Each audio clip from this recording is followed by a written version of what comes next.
प्रणाम मास्टर्स। सभी को मेरा मधुसूनी का कोटि कोटि प्रणाम और सबका बहुत बहुत स्वागत है light and soul meditation group के हिंदी प्लेटफॉर्म पर। मास्टर्स, धन्यवाद, शुक्रिया, आभार कि आप सब अपना कीमती समय, स्पेस, ऊर्जा हम सब के साथ बांटने के लिए यहाँ पर एकत्रित हुए हैं। आगे का ध्यान, ज्ञान, स्वाध्याय करने के लिए हम सब एकत्रित होकर एकत्व में आकर हम रहेंगे। सो मास्टर, सभी मास्टर्स को प्रणाम करते हुए हाथ जोड़कर सभी का धन्यवाद करेंगे। सो आइए हम सब सभी ईश्वरी शक्तियों को, ईश्वरी सत्ताओं को, सभी डिवाइन बींग्स को, दिव्य प्रकाश से जुड़ी हुई आत्माओं को, हमारे साथ जुड़े हुए सभी असेंडेड मास्टर्स, हमारे गाइड्स, गार्डियन एंजल्स, परम गुरु मंडली के मास्टर्स, सप्तऋषि मंडल masters, white brotherhood, white sisterhood, सभी सिद्धों को, सभी सप्तऋषि मंडल मास्टर्स को, सभी गार्डियन एंजल्स को, archangels, angels, spirit animal, spirit guides और सभी एलिमेंटल किंगडम के मास्टर्स को हम सब कोटि कोटि प्रणाम करते हैं। उनका धन्यवाद, आभार प्रकट करते हैं कि हम सब की चौबीसों घंटे, सातों दिन सुरक्षा करते हैं, ज्ञान देते हैं, हम सबको अलाइन करते हैं और मार्गदर्शन प्रदान करते हैं। हमारे साथ जुड़े हुए हमारे ग्रेट ग्रैंड मास्टर पितामह ब्रह्म ऋषि पत्री जी, महाअवतार बाबा जी और सभी मास्टर्स को जो भी एस्ट्रल किंगडम से जुड़े हुए हैं, water kingdom, animal kingdom, mineral kingdom, human kingdom से जो भी मास्टर्स हैं, उन सभी का बहुत बहुत धन्यवाद, आभार। और यही हम रिक्वेस्ट करते हैं, प्रार्थना करते हैं कि हम सब की चेतना का आप विस्तार करें मास्टर्स। हम सबको ज्ञान निधा प्राप्त हो, जो आपको प्राप्त हुई, जो आपने उस ज्ञान को लेकर हम सब के लिए रास्ते बनाए आगे बढ़ने के लिए, आत्मा की प्रगति के लिए। वो ज्ञान हमें भी मिल सके, हम अपने जन्म पूर्व योजना और उद्देश्य जो लेकर आए हैं उन्हें हम पूरा कर सके और साथ ही साथ हम हाईएस्ट टाइमलाइन के साथ हम जुड़ जाएं। जो भी इनकारनेशन इस इनकारनेशन के लिए हमने सेट की है उनके साथ हमें अलाइन करते हैं। हम यही विनती करते हैं कि हमें आपका मार्गदर्शन, आपका ज्ञान, निधा और आपकी चेतना के साथ हमें जुड़ने का मौका मिले और हम आगे बढ़ते चले जाएं, अपनी आत्मा की प्रगति करें और साथ में दूसरों को भी ध्यान और ज्ञान सिखाएं, दे पाए। थैंक यू सो मच सभी मास्टर्स का, शुक्रिया। सो मास्टर्स, आप सबका बहुत बहुत शुक्रिया और आभार प्रकट करते हुए हम आज का सेशन शुरू करेंगे। हमारे साथ आज तृप्ता जी हैं और हम एल्केमिस्ट किताब का स्वाध्याय कर रहे हैं, जैसा कि आप सब जानते हैं। तृप्ता जी का बहुत बहुत स्वागत करती हूँ मैं। सो मास्टर्स, तृप्ता जी अभी हाल फिलहाल में दिल्ली में रह रही हैं और लेकिन ये हमारी बहुत प्यारी सी घुमक्कड़ तृप्ता मास्टर है, ऐसा मैं बोलूंगी, क्योंकि ये कई सारी कंट्रीज घूम चुकी हैं। Germany, Italy, east Africa, Uganda, Syria, Belgium, Spain, Jordan, Netherlands, France, Switzerland, Singapore और साथ में लाटविया, लिथुएनिया, कई सारी कंट्रीज हैं जो इन्होंने घूमी है। बट इसके साथ साथ इनके बच्चे भी हैं और ये बाहर की कंट्रीज में सेटल्ड हैं। इनके आई बिलीव दो बच्चे हैं, राइट? तीन की दो? तीन। तीन, हाँ तीन तीन। है। सो आई थिंक तो दो लड़कियां और एक लड़का। और सो मास्टर्स, उसके अलावा मैं ये कहना चाहूंगी, आपको बताना चाहूंगी, हमारे साथ जुड़कर तृप्ता जी ने थिंकिंग एंड डेस्टिनी का भी स्वाध्याय किया है और साथ ही साथ श्रीमद् भागवत गीता का भी। और अब हमारे साथ जुड़कर द अल्केमिस्ट किताब का स्वाध्याय करेंगी। और इन्होंने इंडिया में कई जगह यात्रा करते हुए इन्होंने योगा और मेडिटेशन टीच किया है सभी कंट्रीज में जाकर, जहां जहां पे भी गई हैं वहां पे उन्होंने सिखाया है। साथ ही साथ इन्होंने World Bank, Ford Foundation Delhi में, यूएनडीपी में, यूनिफेम में, UNHCR, ILO, UNICEF, UN AIDS और साथ ही साथ नास फाउंडेशन, ऐसे कई सारी ऑर्गेनाइजेशंस हैं जहां पर इन्होंने खुद वॉलंटियरिंग वर्क किया है। तिहाड़ जेल में भी इन्होंने वॉलंटियर किया है और किरण बेदी जी के टच में आकर उन्होंने वहां पर भी ध्यान योग सिखाया है। और इन्होंने अपने ही कॉलोनी में प्रिविलेज्ड जितने भी लेडीज हैं सभी को ध्यान सिखाया है। आसपास के इलाकों के जो भी महिलाएं आई उनके कांटेक्ट में, उनको सबको ये बताती रहती हैं। इनके खुद के घर में पिरामिड इन्होंने लगाया है और ये एक रेकी ग्रैंड मास्टर है, प्राणिक हीलिंग करती है, नेचुरोपैथ भी है। सो आज हम तृप्ता जी से अल्केमिस्ट किताब का जो स्वाध्याय है, पेज नंबर हम 25 से 34, राइट तृप्ता जी? सॉरी, नहीं नहीं, 34 से 35 से 47 तक हम करेंगे। सो हिंदी का जो पीडीएफ गया है मास्टर्स आपको, ये इस पीडीएफ में पार्ट 1 और ये लास्ट के ही पैराग्राफ है। तो आप 35 नंबर के पेज, हिंदी पीडीएफ के 35 नंबर के पेज से लेकर 47 तक आप देख सकते हैं। और 43 के बाद 47 मतलब दूसरा पेज, दूसरा पार्ट शुरू होता है। So any how, let's go and हम सुनते हैं अब तृप्ता जी से। आपका बहुत बहुत स्वागत है तृप्ता जी। आभार। Over to you now. Thank you Madhu ji. आपने इतना इलेबोरेट करके मेरा इंट्रोडक्शन दे दिया, धन्यवाद आपका। And I am really feeling lucky to being a part of this platform.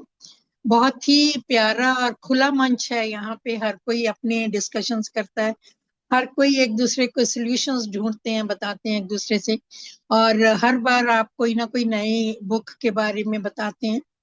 तो जो भी बुक्स हैं, हमें जैसे पत्री जी ने बोला हमेशा स्वाध्याय करना चाहिए। भगवान कृष्ण ने भी वही कहा था, स्वाध्याय स्वाध्याय। उन्होंने मतलब बुक रीडिंग के बारे में भी शायद यही बोला होगा, और स्वाध्याय अपना अध्ययन करना अपने आप। एक चीज मैं आप सबको बताना चाहती हूँ मास्टर, स्वाध्याय क्यों करते हैं। स्वाध्याय इसलिए करा जाता है, एक तो आपको पूरे ब्रह्मांड का और साथ ही साथ अपने पूरे संसार का ज्ञान मिलता है। और जब हम स्वाध्याय करते हैं, स्वाध्याय को जब हम संधि विच्छेद करते हैं, स्व अध्ययन, स्व का खुद का अध्ययन करना, खुद को समझना और सीखना, पढ़ना। तो खुद को जब हम समझना शुरू कर देते हैं और हमारी समझ में जब हम ये किताबें पढ़ते हैं, खुद का अध्ययन होने लगता है और हमारी जो बंद चेतना है वो भी जागृत हो जाती है। और ये कौन सी चेतना है? हमारी जो सबसे ऊपर निर्वाणिक या कॉस्मिक जो चेतना है, वो भी हमारी हमारे अंदर से ये सारा ज्ञान जो है वो उसका उद्भाव होने लगता है। यानी कि जैसे चेतना प्रखर होती है, जागृत होती है, एक नया ज्ञान और उसके साथ नई तरह की समझ हमारे अंदर आती है। इसलिए बुक्स पढ़ना बहुत जरूरी है, क्योंकि जो हमारी डायमंड बॉडी, कॉस्मिक बॉडी, ये इसका वो जागृत हो जाती है। इसलिए आपको फिर गैलेक्टिक यूनिवर्सल ज्ञान मिलने लगता है। So how about let's read ना। इसलिए पढ़ना चाहिए, यस, बुक्स पढ़ना चाहिए। Yes. Over to you. And ये जो बुक इस पर आपने चूज किया, this is really wonderful book and life changing. आज से 20 साल पहले ये बुक मेरी लाइफ में आई थी। कभी उस टाइम पे इतनी अच्छे से समझ नहीं पाई थी मैं, पर अभी दोबारा जब मैं, ये शायद डेस्टिनी में यही लिखा था कि इसको दोबारा से पढ़ो और समझो, तो इसका मुझे लगता है कि हर लाइन में आपके लिए कोई ना कोई संदेश है। और मास्टर पाउलो कोएल्हो ने जो ये बुक लिखी है, ये एक बहुत ही डिवाइन एक्सपीरियंस है उनका, जिन्होंने आप भी फील कर सकते हैं जो भी इस बुक को सुनता है या पढ़ता है। तो और ज्यादा बात नहीं करते हुए हम आगे बढ़ते हैं। तो पिछली बार नवीन जी ने छोड़ा था कि उस लड़के के पास, जो आपने देखा अभी तक, वो कैसे कैसे कहाँ कहाँ से आया, लड़का घूमता हुआ, यंग बॉय है, और उसका जगह जगह वो घूमने का उसको बहुत शौक है, घूमता रहता है, नई नई जगहों पे जाता है। तो रास्ते में उसके साथ बहुत सारी ट्रेजेडीज भी हो जाती हैं। और इस बार भी रिसेंटली जो नवीन जी ने बताया था कि उस लड़के के जितने भी पैसे उसके पास थे, वो धोखे से उनका दोस्त बन के किसी लड़के ने, जो उसी की उम्र का था, उसे वो लेके गायब हो गया। और ये लड़का बहुत एम्बिशियस था। ये जो हमारा जो हीरो है यहाँ पे, सैंडियागो इसका नाम है, स्पेन से चला ये स्पेन से चला है। और बहुत ही इसको इस चीज का बहुत दुख हुआ जब उसके दोस्त ने बोला कि मैं ऊँट हमें खरीदने पड़ेंगे आगे की यात्रा के लिए। तो उसने पूछा कि तुम्हारे पास पैसे हैं, तो ये भोला भाला, मतलब ये सबको अपने जैसा ही समझता था, तो इसने बोला हाँ मेरे पास पैसे हैं, और इसने उसको पैसे दे दिए 2 ऊँट खरीदने के लिए। पर इस दौरान उसको बीच में कोई तलवार नजर आ गई, जब ये अम, उन जब ये अपनी मार्केट में घूम रहा था, तो इसको उस टाइम पे एक तलवार नजर आई, तो इसने बोला कि उसको पूछो इस तलवार की कीमत क्या है। तो इतना जरा सा उसने नजर घुमाई और इतनी देर में तो वो लड़का गायब हो गया। पहले उसको विश्वास नहीं हुआ कि वो ऐसे मेरे साथ कर सकता है, बट उसने कर दिया। अब वो बेचारा बेसहारा, भेड़े भी नहीं है उसके पास, और बहुत ही बेसहाय, असहाय होके वो उस टाइम पे रह गया। तो उसने अपने थैले में हाथ मारा, उसने सोचा कि शायद कोई कोई खाने का कुछ मुझे मिल जाएगा। पर उसके दोस्त ने पहले उसको बता दिया था कि यहाँ पे ये बंदरगाह का शहर है, और यहाँ पे चोर होते हैं, ऑलमोस्ट मीन मोस्टली लोग एक दूसरे को ठग लेते हैं। पर उसने सोचा कि मुझे वो आदमी जो जिसकी बार में वो बैठे हुए बात कर रहे थे, यहाँ जो वो लड़का मिला था, वो आदमी झल्ला रहा था, बार बार खिजाहट खींच रहा था वो। तो उसको समझ नहीं आया कि ये क्यों खींच रहा है। तो उस लड़के ने बोला कि वो जो दूसरा दोस्त इसकी हम उम्र बना था, तो उसने बोला कि ये तुम्हारे लिए ये शायद तुम्हारे पैसे हथियाना चाहता है। तो क्योंकि यहाँ बंदरगाह के शहरों में सब जगह चोर चोर होते हैं। तो इससे आगे हम चलते हैं। अब आगे मैं उस दुनिया को उस रूप में देखता हूँ जिस रूप में होते हुए से देखना चाहता हूँ, उस रूप में नहीं जैसी वह वास्तव में है। तो अब आगे हमारी कहानी शुरू होती है। उसने उन रत्नों को हल्के से हाथ फेरते हुए उनके ताप और सतहों के स्पर्श को महसूस किया। ये उसका खजाना थे। उसको हाथ में लेने मात्र से महसूस हो रहा था कि वो उस बूढ़े आदमी से मिला था जो अपने आप को सलेम का राजा बोल रहा था। जब तुम कुछ पाना, उसने उसको याद आया कि उसने बोला था कि जब तुम कुछ पाना चाहते हो तो सारा संसार उस चीज को हासिल करने में, तुम्हारी मदद करने में की योजना बनाने में लग जाता है। लड़का उस बात की सच्चाई को समझने की कोशिश कर रहा था जो बूढ़े ने कही थी। वह सूने बाजार में खड़ा था, उसके पास एक धेला भी नहीं था जिससे वह अपना कह सकता, और ना ही एक भी भेड़ थी जिसकी उसे रात को रखवाली करनी पड़ती या उनके लिए पानी और चारे का इंतजाम करना पड़ता। बट बट ये जो रतन उसके पास थे, वो इस चीज का सबूत थे कि वो एक राजा से मिला था, राजा जो लड़के के अतीत के बारे में सब कुछ जानता था। इन रत्नों को यूरिम और थुमिम कहा जाता है, और ये भविष्य सूचक संकेतों को पढ़ने में इसकी मदद, तुम्हारी मदद कर सकते हैं, राजा ने उसको बताया था। लड़के ने रत्नों को वापस थैले में डाला और आजमाइश करने का फैसला किया। बूढ़े ने कहा था कि तुम्हारे सवाल एकदम स्पष्ट होने चाहिए, कि टू द पॉइंट, आप हाँ या ना में ही क्वेश्चन कर सकते हो। और इसके लिए लड़के को यह जानना जरूरी था कि वह क्या जानना चाहता था। इसलिए उसने पूछा, क्या बूढ़े का आशीर्वाद अभी भी मेरे साथ है? उसने एक रत्न निकाला, वह हाँ में था। हाँ, क्या मुझे ये खजाना मिलेगा? उसने पूछा। वह थैले में हाथ डालकर किसी एक रत्न को टटोलने लगा। उसके वैसा करने पर दोनों रत्न थैले में से एक छेद से बाहर निकलकर गिर गए। लड़के ने कभी ध्यान ही नहीं दिया था कि थैले में कोई छेद भी था। वह घुटनों के बल जमीन पर बैठ गया ताकि उनको उठाकर वापस थैले में डाल सकता। लेकिन उसको जमीन पर पड़े देखकर उसे एक बात की और याद आई। भविष्य सूचक संकेतों को पहचानना सीखो और उनका अनुसरण करो, बूढ़े राजा ने कहा था। एक भविष्य सूचक संकेत। लड़का मन ही मन मुस्कुराया। उसने दोनों रत्नों को उठाया और वापस थैले में डाल दिया। उसने छेद को बंद करने के बारे में नहीं सोचा। ये रत्न जब चाहे छेद से बाहर निकलकर गिर सकते थे। वह जानना चाहता था कि कुछ चीजें ऐसी होती हैं जिनके बारे में अपनी नियति से भागने के लिए सवाल नहीं पूछना चाहिए। मैंने वादा किया था कि अपने फैसले मैं खुद ही लूंगा, उसने मन ही मन सोचा। लेकिन उन रत्नों ने उसे बता दिया था कि वह बूढ़ा आदमी अभी भी उसके साथ है, और इससे उसने और भी आत्मविश्वास महसूस किया। उसने एक बार और फिर खाली चौक की और चारों तरफ निगाहें घुमाकर देखा। इस बार उसे पहले की तुलना में कम निराशा महसूस हुई। यह एक अजनबी जगह नहीं थी, क्योंकि वो एक दिन पहले भी उसको देख चुका था। आखिर वह हमेशा से यही तो चाहता रहा, नई जगहों के बारे में जानना। यहाँ तक कि अगर वह पिरामिडों तक भी कभी नहीं पहुंच पाए तो भी वह इतनी दूर का सफर तय कर चुका था जितना उसकी जानकारी में किसी गडरिये ने नहीं किया था। काश कि उसे कि मालूम होता कि जहां वे है वहां से जहाज से मात्र 2 घंटे की दूरी पर चीजें कितनी अलग हैं, उसने सोचा।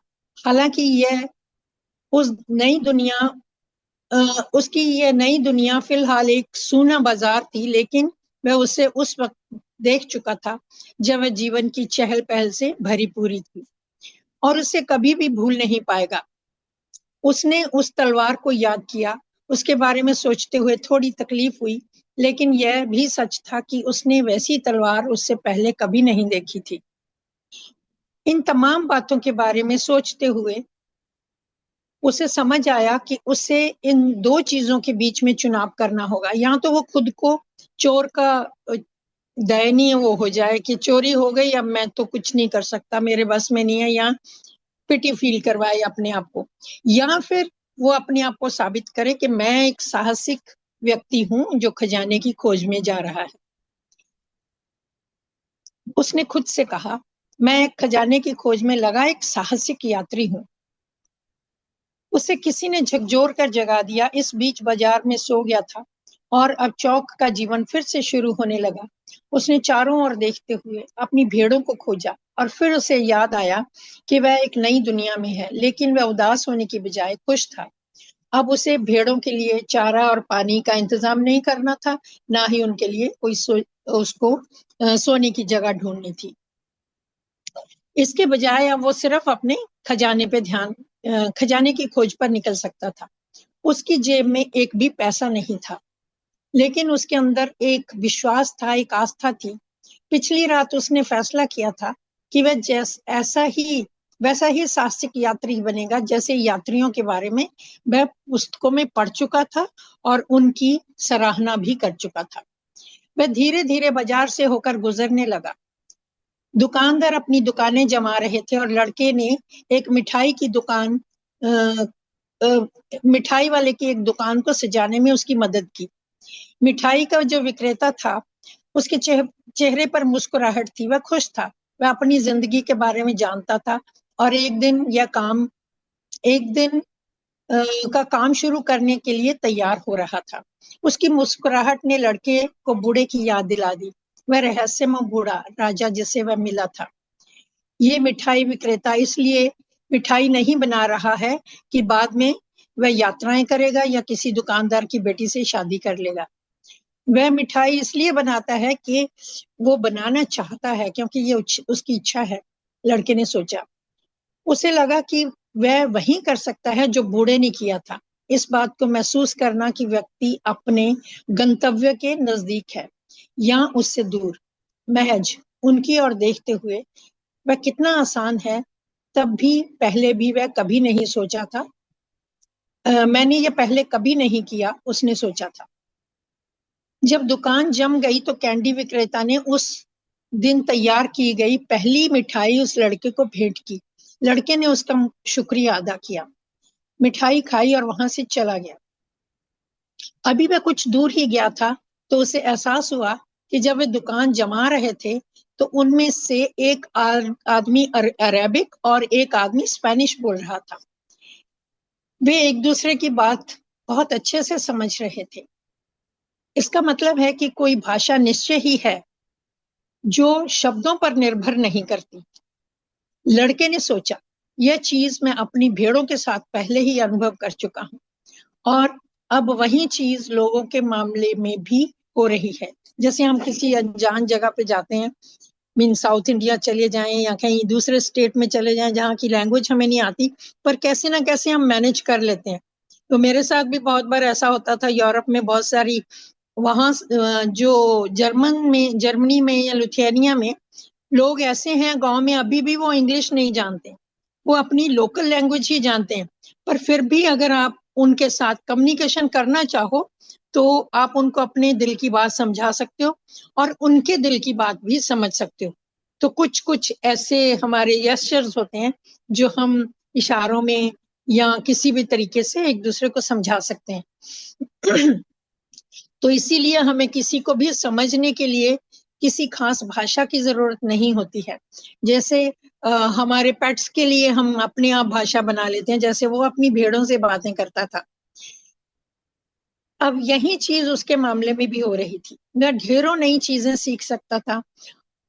उनमें से कुछ चीजें ऐसी थी जिनमें वह पहले ही अनुभव कर चुका था और नई वास्तव में नई नहीं थी ये चीज उसके लिए। लेकिन उससे पहले उसमें उस तरह की समझ नहीं थी और उनको इसलिए नहीं समझा था क्योंकि उनकी आदत पड़ चुकी थी। उसे एहसास हुआ, अगर मैं बिना शब्दों वाली इस भाषा को समझना सीख लेता हूँ तो मैं दुनिया को समझना सीख सकता हूँ।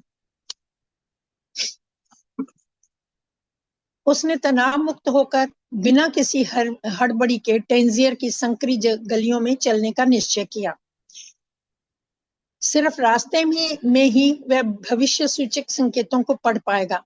वह जानता था कि उसके लिए बहुत अधिक धीरज की जरूरत होगी, लेकिन गडरिये धीरज से काफी परिचित होते हैं। बहुत पेशेंस होती है इनमें, भेड़ों के साथ रहने से और अनजानी जगहों पे जाने से उनमें बहुत सारा पेशेंस ऑलरेडी होता है। उसने एक बार फिर देखा कि उस पराये मुल्क में वह उन्हीं सीखों से काम ले रहा था जो अपनी भेड़ों से सीखी थी। सभी बातें एक जैसी ही हैं, बूढ़े ने भी कहा था। क्रिस्टल का सामान बेचने वाला एक दुकानदार दिन होते ही जग गया और उसने वैसी ही बेचैनी महसूस की जैसी वह हर सुबह महसूस करता था। वह 30 सालों से एक ही जगह पर अटका हुआ था। उसकी दुकान एक पहाड़ी रास्ते की चोटी पर थी, जहां से बहुत थोड़े ग्राहक गुजरते थे। अब इतनी देर हो चुकी थी कि कुछ भी नहीं बदला जा सकता था। उसने केवल एक ही चीज सीखी थी कि वह क्रिस्टल के बर्तनों को खरीदना और बेचना। एक समय था जब वह बहुत से लोग उसकी दुकान के बारे में जानते थे। अरब के सौदागर, फ्रांसीसी, अंग्रेज भूगर्भ शास्त्री, जर्मन सैनिक जो हमेशा दौलतमंद हुआ करते थे। उन दिनों में सब क्रिस्टल बेचना बहुत अद्भुत काम हुआ करता था और वह सोचा करता था कि वह अमीर बन जाएगा और जब बूढ़ा होगा तो उसके साथ खूबसूरत औरतें करेंगे। लेकिन जैसे तैसे वक्त गुजरता गया, टेंजियर बदलता गया। टेंजियर उस टाउन का नाम है जहाँ पे ये लड़का अभी था। पास का नगर सेउटा टेंजियर से ज्यादा तेजी से तरक्की करता गया और उसके कारोबार में गिरावट आती गई। पड़ोस के लोग यहाँ वहां चले गए थे और पहाड़ी पर थोड़ी सी छोटी मोटी दुकानें ही बची रही थी और कोई नहीं जानता था और कोई नहीं था कोई नहीं था जो उन मुट्ठी भर दुकानों से सामान खरीदने के लिए ऊंचे पहाड़ पर चढ़ता। लेकिन स्फटिक के दुकानदार के पास और कोई विकल्प नहीं था। उसने स्फटिक का माल खरीदते बेचते हुए अपने जीवन के 30 साल गुजार दिए थे और अब इतनी देर हो चुकी थी कि और कोई धंधा करना उसके बस में नहीं था। सड़क पर गाहे बगाहे लोगों का आना जाना देखते हुए उसने पूरी सुबह गुजार दी। वह वर्षों से यही करता आया था और हर आने जाने वाले के कार्यक्रम से परिचित था। लेकिन दोपहर के भोजन का वक्त होने से ठीक पहले वह लड़का वहां पे पहुंचा। उसने कपड़े तो सामान्य ढंग से के ही पहन रखे थे, लेकिन क्रिस्टल की दुकान की अनुभवी निगाहें देख सकती थी कि वह लड़के के पास खरीदारी करने के लिए पैसा नहीं है। तब भी दुकानदार ने लड़के के चले जाने तक अपना दोपहर का भोजन पोस्टपोन किया, लिखा है। मुलतवी का मतलब है पोस्टपोन कर दिया था। दुकान के दरवाजे पर लटकती तख्ती में कहा गया था कि दुकान में कई जुबानें बोली जाती हैं। लड़के को काउंटर पर एक आदमी नजर आया। अगर आप चाहें तो मैं शोकेस में रखे शीशे के बर्तनों को साफ कर सकता हूँ, लड़के ने कहा। उसकी हालत देखकर उनको कोई नहीं खरीदेगा इनकी हालत देखकर इनको कोई नहीं खरीदेगा, लड़के ने कहा। आदमी बिना कोई जवाब दिए उसकी ओर देखता रहा। बदले में आप मुझे खाने के लिए कुछ दे देना। लड़के ने तब भी कुछ नहीं कहा। लड़के को लगा कि उसे ही कोई ना कोई फैसला लेना होगा। उसके थैले में उसकी जैकेट थी, रेगिस्तान की, निश्चय ही उसमें उसकी जैकेट की अभी उसको जरूरत नहीं थी। उसने जैकेट निकालकर शीशे को साफ करना शुरू कर दिया। आधे घंटे में उसने शोकेस में रखे हुए सारे क्रिस्टल के जो बर्तन थे उनको साफ कर दिया। और इस दौरान वह इस काम में लगा हुआ जिस दौरान वो इस काम में लगा हुआ था, उसी बीच में दो ग्राहक उसकी दुकान पर आए और कुछ सामान खरीद कर ले गए। जब उसने सफाई का काम निपटा दिया तो उसने उस आदमी से खाने के लिए कुछ मांगा। आओ हम कुछ खाते हैं, दुकानदार ने कहा। उसने दरवाजे पर भोजन अवकाश की सूचना पट्टी लगाई और पास के छोटे से कैफे में चले गए। वहां पड़ी एकमात्र मेज पर बैठते हुए क्रिस्टल की दुकानदार हंस पड़ा। तुम्हें कोई सफाई करने की जरूरत नहीं थी, उसने कहा। कुरान मुझसे तकाजा करती है कि मैं भूखे को खिलाऊं। वाह, तब फिर मुझे आपने ये काम क्यों करने दिया, लड़के ने पूछा। क्योंकि वह सामान गंदा हो गया था और तुम्हें और मुझे दोनों को ही अपने दिमाग की नेगेटिविटी को भी तो साफ करना था। जब उन्होंने भोजन किया तो दुकानदार ने लड़के की ओर देखकर कहा, मुझे खुशी होगी अगर तुम मेरी दुकान में काम करोगे। जब तुम काम कर रहे थे तो दो ग्राहक आए थे और ये एक अच्छा शगुन है। लोग शगुनों की बारे में बहुत बात करते हैं, गडरिया ने सोचा, लेकिन ये वाकई नहीं जानते हैं कि वे क्या कर रहे हैं। जैसा कि मुझे इस बात का कभी एहसास नहीं था कि मैं वर्षों अपनी भेड़ों से एक ऐसी जुबान में बात करता था जिसके कोई शब्द नहीं थे। तुम मेरी दुकान पर काम करना चाहोगे, दुकानदार ने पूछा। मैं आज बाकी पूरे दिन काम कर सकता हूँ, लड़के ने जवाब दिया। मैं सुबह होने तक पूरी रात काम करूंगा और आपकी दुकान के एक एक सामान को साफ कर दूंगा। बदले में मुझे कल मिस्र जाने के लिए पैसे की जरूरत होगी। व्यापारी हंस पड़ा। अगर तुम पूरे साल भर तक भी मेरी दुकान के कांचों की सफाई करते रहोगे, तब भी यहाँ दुकान की सारी चीजें बिकवा कर अच्छा खासा कमीशन भी कमा डालो, तब भी तुम्हें मिस्र जाने के लिए के लिए कर्जा लेना पड़ेगा। और यही वहां और यहाँ और वहां के बीच हजारों किलोमीटर का रेगिस्तान है। कुछ पल खामोशी छाई रही जो इतनी गहरी थी, लगता था सारा शहर सोया हुआ हो। बाजारों में कोई आवाजें नहीं, दुकानदारों के बीच कोई बहस मुबाहसा नहीं, मीनारों पर चढ़कर अजान देने वाले कोई शख्स नहीं, कोई उम्मीद नहीं, कोई साहसिक कारनामा नहीं, कोई बूढ़ा राजा या नियतियां नहीं, कोई खजाना नहीं, कोई पिरामिड नहीं। ऐसा लगता था जैसे पूरी दुनिया हो गई हो उस क्यों पूरी दुनिया खामोश हो गई हो, क्योंकि उस लड़के की आत्मा खामोश हो गई थी। वह वहां बैठा हुआ सूनी निगाहों से कैफे के दरवाजे के बाहर देख रहा था और कामना कर रहा था कि काश वह मर जाता और यह सब कुछ हमेशा के लिए खत्म हो जाता। दुकानदार परेशान नजरों से लड़के की ओर देख रहा था। वह सारा का सारा उल्लास जो उस सुबह उसने देखा, वह सब गायब हो चुका था। मेरे बच्चे, मैं तुझे इतना पैसा दे सकता हूँ कि तू अपने मुल्क वापस लौट सके, क्रिस्टल के दुकानदार ने कहा। लड़के ने कुछ भी नहीं कहा। वह उठा, अपने कपड़े ठीक किए और अपना थैला उठा लिया। मैं आपके लिए काम करूंगा, उसने कहा। फिर एक और लंबी खामोशी के बाद उसने कहा, मुझे भेड़ खरीदने के लिए पैसों की जरूरत है। तो अभी हमारा एक चैप्टर 1 खत्म हो गया है, दूसरा भाग शुरू हो गया है। लड़के को क्रिस्टल की दुकान पर काम करते हुए लगभग 1 महीना हो चुका था और वह समझ सकता था कि वह उस तरह का काम नहीं था जिसे करते हुए वो खुश होता। उसका मनपसंद नहीं था ये काम। व्यापारी पूरे समय काउंटर पर बैठा बड़बड़ाता रहता था और लड़के को हिदायत देता रहता था कि वह चीजों को उठाते रखते हुए सावधानी से काम ले ताकि कोई टूट ना जाए। लेकिन तब भी वह वहां टिका रहा, क्योंकि व्यापारी हमेशा झुंझलाते रहने वाला बूढ़ा होने के बावजूद उसके साथ इंसाफ बरतता था। हर बर्तन की बिक्री पर लड़के को अच्छा कमीशन मिलता था और वह कुछ पैसा बचाने में कामयाब रहा। उस सुबह उसने कुछ हिसाब लगाया। वह जिस तरह काम करता रहा वह उसी तरह हर रोज करता रहे तो उससे कुछ भेड़ें खरीदने के लिए पूरे साल भर का काम करना जरूरी होगा। मैं क्रिस्टल की छोटी मैं क्रिस्टल की चीजों को प्रदर्शित करने के लिए एक डिस्प्ले केस तैयार करना चाहता हूँ, लड़के ने व्यापारी से कहा।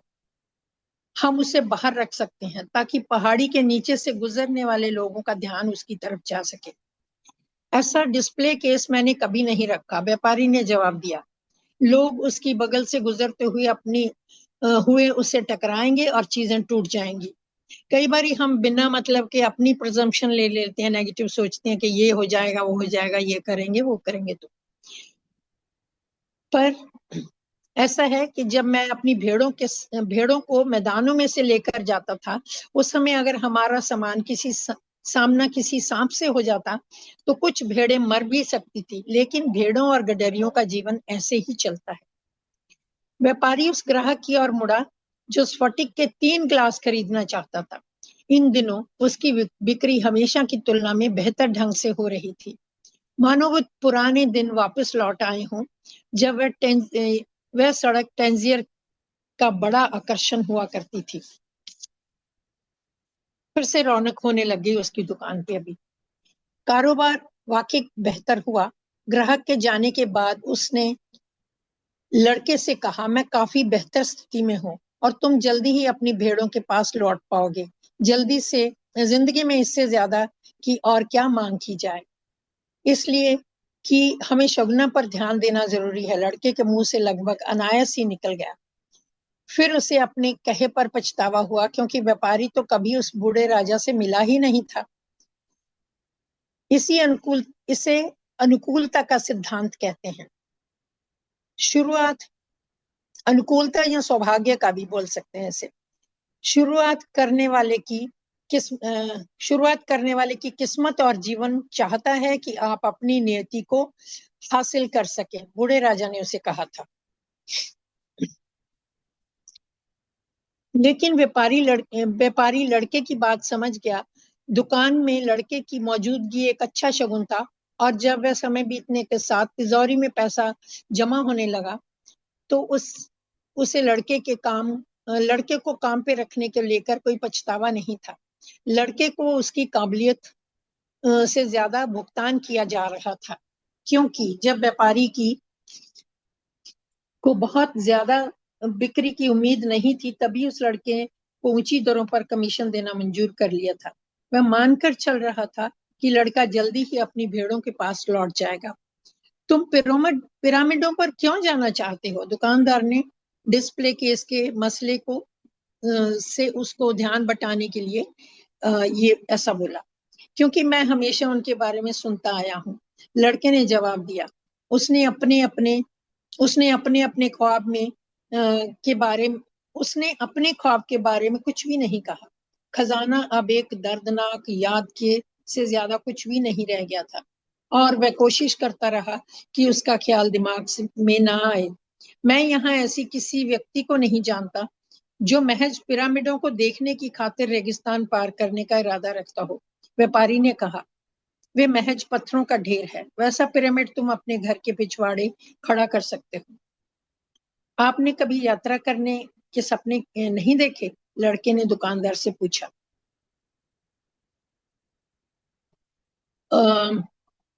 दुकानदार से उस ग्राहक की ओर मुड़ते हुए कहा जिसने अभी अभी दुकान में प्रवेश किया था। 2 दिन बाद व्यापारी ने लड़के से डिस्प्ले के बारे में बात की। मुझे बदलाव बहुत पसंद नहीं आते, उसने कहा। तुम और मैं उस अमीर व्यापारी हसन जैसे नहीं हैं। अगर खरीदारी में उससे कोई गलती हो जाती है तो उससे उसके लिए बहुत ज्यादा फर्क नहीं पड़ता, लेकिन हम दोनों तो अपनी गलतियों का खमियाजा भुगतना ही पड़ेगा। यह बात तो सही है, लड़के ने अफसोस के भाव से सोचा। तुम्हें क्यों लगता है कि हमें डिस्प्ले करना चाहिए? मैं नहीं, मैं जल्दी जल्दी अपनी भेड़ों के पास लौटना चाहता हूँ। जब किस्मत हमारे साथ हो तो हमें उसका फायदा उठा लेना चाहिए, और हमें उसकी उतनी ही मदद करनी चाहिए जितनी मदद हमारी वह कर रही है। इससे सौभाग्यता का सिद्धांत भी कह सकते हैं, या शुरुआत करने वाली की किस्मत। व्यापारी कुछ देर खामोश रहा, फिर उसने कहा, पैगंबर ने हमें कुरान दी थी और हमें 5 फर्ज भी दिए थे जिन्हें हमें अपनी जिंदगी में अदा करने होते हैं। सबसे सबसे अहम फर्ज है सिर्फ एक सच्चे खुदा का भरोसा। दूसरा फर्ज है दिन में 5 बार नमाज पढ़ना, रमजान के दौरान रोजे रखना और गरीबों के प्रति दरिया दिली रखना। इतना कहकर वह रुक गया। पैगंबर के बारे में बात करते हुए उसकी आंखें छलछला रही थी। वह एक अकीदतमंद इंसान था, अकीदतमंद जो पूजा पाठ करता है, और अपने सारे उतावलेपन के बावजूद वह अपनी जिंदगी इस्लाम के कायदों के मुताबिक जीना चाहता था। 5वां फर्ज क्या है? लड़के ने पूछा। 2 दिन पहले तुमने मुझसे कहा था, क्या मैंने कभी सफर का ख्वाब नहीं देखा? व्यापारी ने जवाब दिया, हाँ, हर मुसलमान का 5वां फर्ज है हज। हमारा फर्ज है कि हम जिंदगी में कम से कम एक बार मक्का जाएं। मक्का पिरामिडों से भी बहुत दूर है। जब मैं जवान था तो मेरी एक ख्वाहिश थी कि मैं इतना पैसा जमा कर लूं कि यह दुकान खोल सकूं। मैं सोचता रहा कि एक दिन मैं अमीर हो जाऊंगा और मक्का जा सकूंगा। मैंने कुछ पैसा इकट्ठा करना शुरू कर दिया था, लेकिन मैं इस बीच दुकान को किसी के जिम्मे छोड़ के जाने का मन नहीं बना सका। क्रिस्टल के बर्तन नाजुक होते हैं। वहीं मेरी दुकान के सामने से गुजरते हुए लोग मक्का की ओर जा रहे होते हैं। उनमें से कुछ अमीर हज यात्री होते हैं और जो हज यात्री होते हैं, लेकिन ज्यादातर हज यात्री मुझसे भी ज्यादा गरीब होते हैं। वे सब जो वहां से आए होते थे, खुद बहुत खुश होते थे। वे हज की निशानियों को अपने दरवाजों पर लटकाते थे। उनमें से एक मोची था जो जूतों की मुरम्मत कर अपना गुजार बसर करता था। उसका कहना था कि उसने करीब 1 साल तक रेगिस्तान का सफर किया, लेकिन उससे ज्यादा थकान उसे तब होती है जब वो चमड़ा खरीदने टेंजियर की सड़कों से गुजरना पड़ता है। तो हमारा मास्टर्स ये 48 पेज शुरू हो गया है। तो ये सेकंड स्टेंस उसका पहरा है जो अभी मैंने खत्म किया।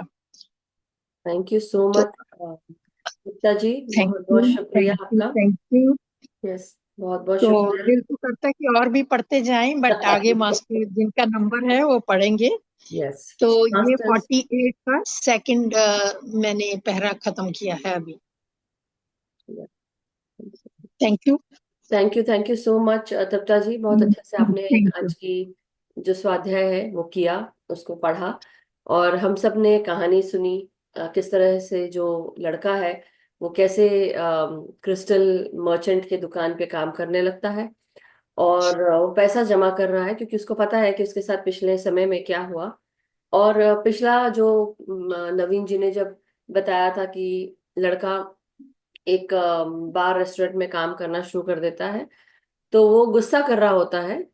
जो दुकानदार है, बेसिकली जो अ, गद्दी पे बैठता है, ऐसे बोले, जो ओनर होता है, तो वो गुस्सा कर रहा होता है लड़के को देख के। तो लड़का बोलता है, जो वहां काम कर रहा होता है, ये सैंटियागो नहीं, बट लड़का बोल रहा होता है कि मेरा मास्टर तुमको देखे कि तुम यहाँ क्यों खड़े हो, इसलिए गुस्सा कर रहा। बट बेसिकली मास्टर इसलिए गुस्सा कर रहा होता है क्योंकि उसको पता होता है कि ये लड़का जो उसके उसके दुकान में काम कर रहा है, ये सैंटियागो का वो कोई चीज चोरी कर लेगा, या मतलब उसका फायदा उठाएगा, इसलिए वो गुस्सा कर रहा होता है। लेकिन अब हम बात करेंगे आज की। आज हम क्या सुन रहे थे? हम सुन रहे थे कि सैंटियागो को जाना है, पिरामिड मिस्र जाना है, लेकिन अब उसके लिए उसके पास कुछ भी नहीं है। उसकी भेड़ें भी चली गई हैं, पैसा भी नहीं है, खाने की भी नौबत आ गई है। और अब खाने की नौबत के साथ साथ लेकिन वो इतना जैसे बोलते हैं ना कि एक शब्द है उसका, कि बिना कमाए वो कुछ खाएगा नहीं, मतलब जो उसका है वही है।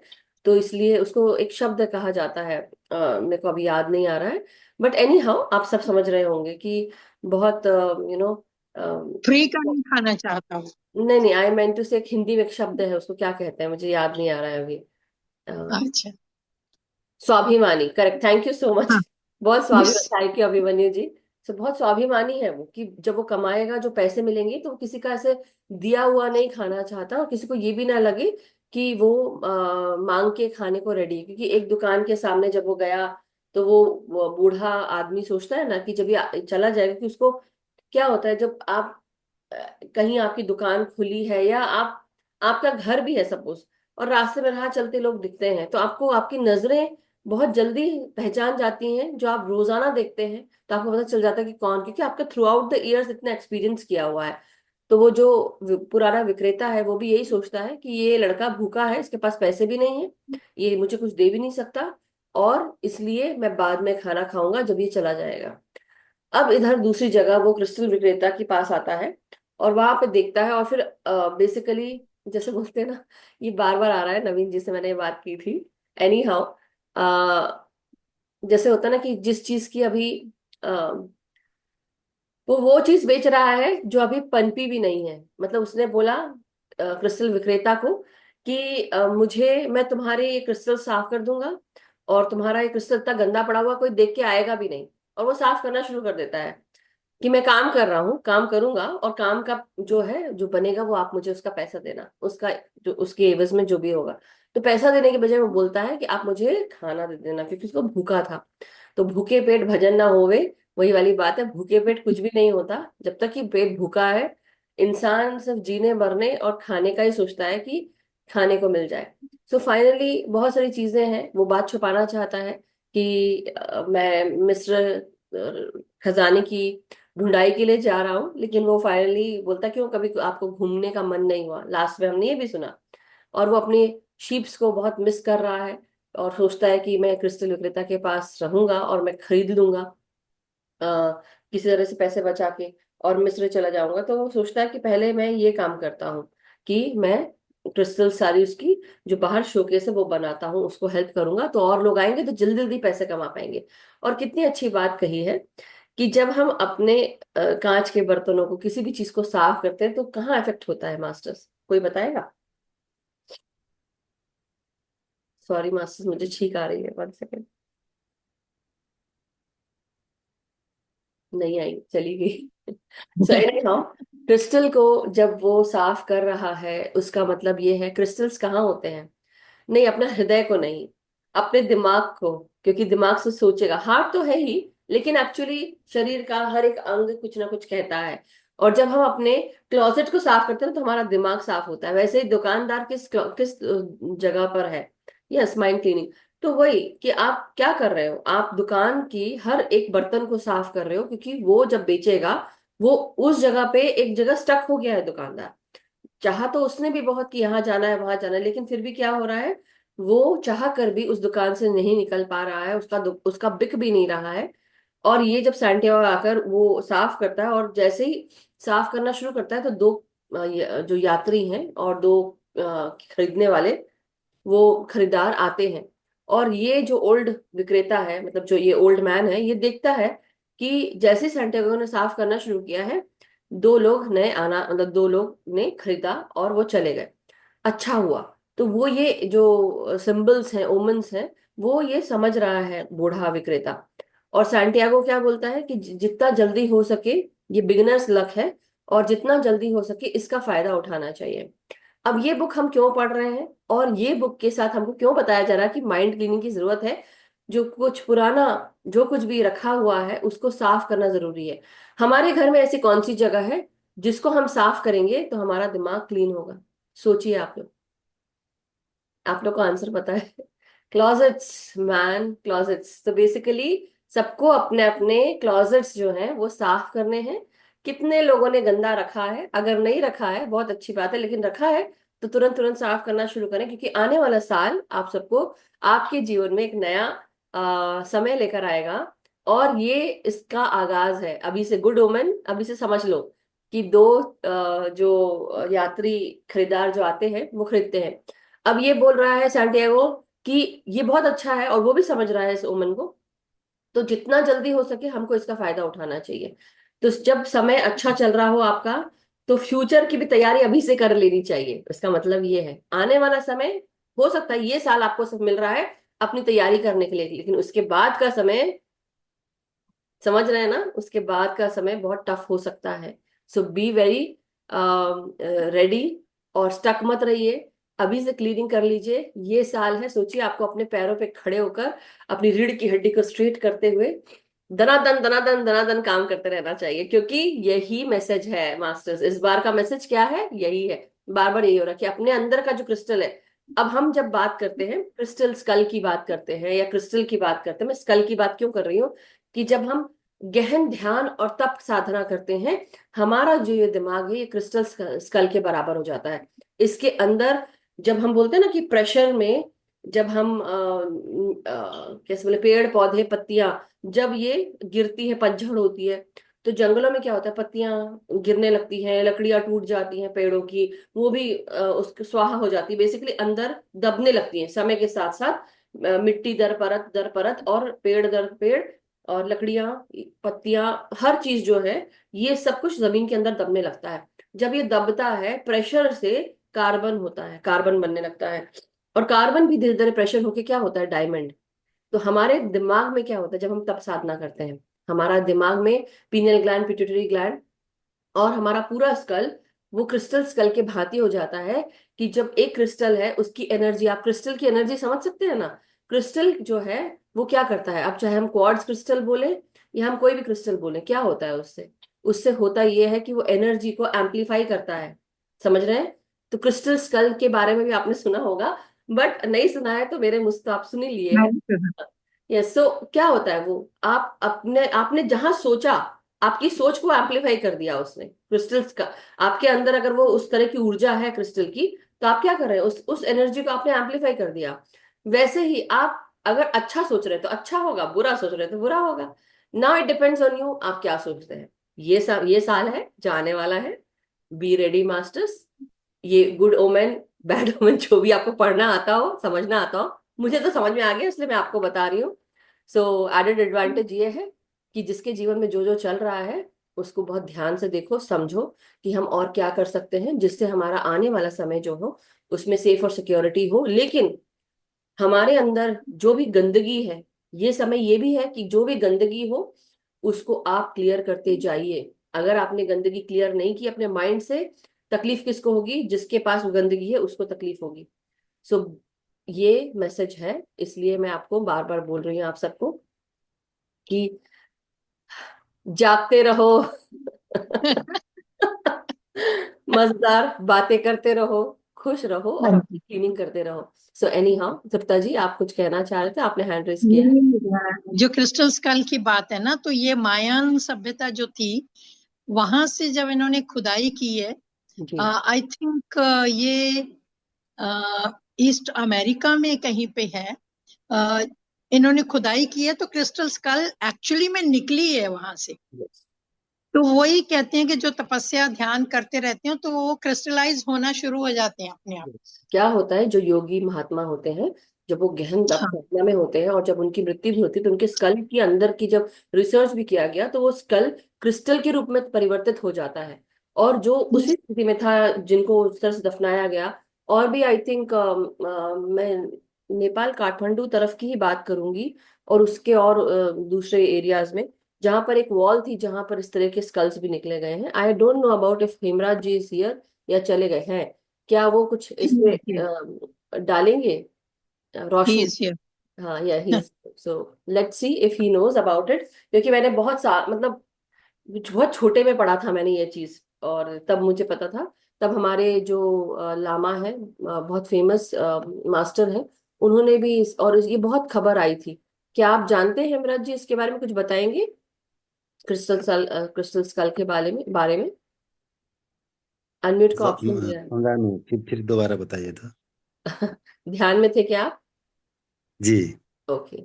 मैं क्रिस्टल स्कल के बारे में बात कर रही थी। काठमांडू नेपाल की जगह में भी एक वॉल थी जहां पर एक घर जैसा था, उसके नीचे बहुत सारे स्कल्स ही स्कल्स मिले थे, बच्चों के क्रिस्टल स्कल्स मिले थे। ऐसा कुछ न्यूज में था, बहुत पहले, सालों पहले। Do you know anything ji, about? वहाँ पे हमने सुना था, नेचुरली वो मिला हुआ बता रहे थे। अब उसके बाद में अब गवर्नमेंट ने उसमें या कुछ किया, उसके बाद में क्या क्या किया पता नहीं हुआ। ओके। कुछ खबरें आ रही थी। ओके, क्योंकि वो बहुत पहले ये सब हुआ था। एनी हाउ, मैं कुछ पिक्चर्स आप सबको दिखा देती हूँ। कुछ रहे भी हैं, देख सकते हैं। इसका सिग्निफिकेंस मास्टर्स, ये हमको हमारे एंसेस्टर्स से कनेक्ट करते हैं, और वो जो ज्ञान उन्होंने पाया वो हमको भी मिलने की, मतलब आशा रखते हैं हम सब, इसलिए वो ऐसा होता है। एक मिनट, मैं ना आप सबको एस्टेक्स के बारे में भी बताया गया है, और ये सभी को मैं दिखाना चाहती हूँ क्रिस्टल स्कल्स की इमेज।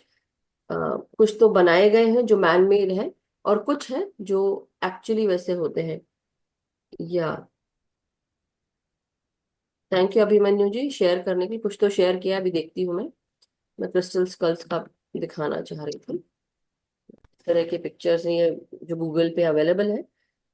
तो ये इस तरह के स्कल बन जाते हैं। यहाँ पे भी एक ये वाला है क्रिस्टल स्कल, और एक है ये इंडियाना जोन्स वाला जो यहाँ दिख रहा है। बाकी ऐसे स्कल्स हो जाते हैं जब आप तप साधना करते हैं, ये होते हैं। बाकी तो कुछ मैन मेड होते हैं मास्टर्स, जो ये कई जगह आपको मैन मेड छोटे दिखेंगे। बट जैसे मैंने बताया, एनर्जी एम्पलीफाई होने लगती है। आप जैसा सोचते हैं, जो चाहते हैं, वो आप कर लेते हैं उससे। Thank you Hemraj ji, thank you. Thank you, thank you. मैं अभिमन्यु जी ने जो भेजा है वो पढ़ के बता देती हूँ एक बार। लेट मी सी। हाँ, हमारे बॉडी को क्या होता है वो भी।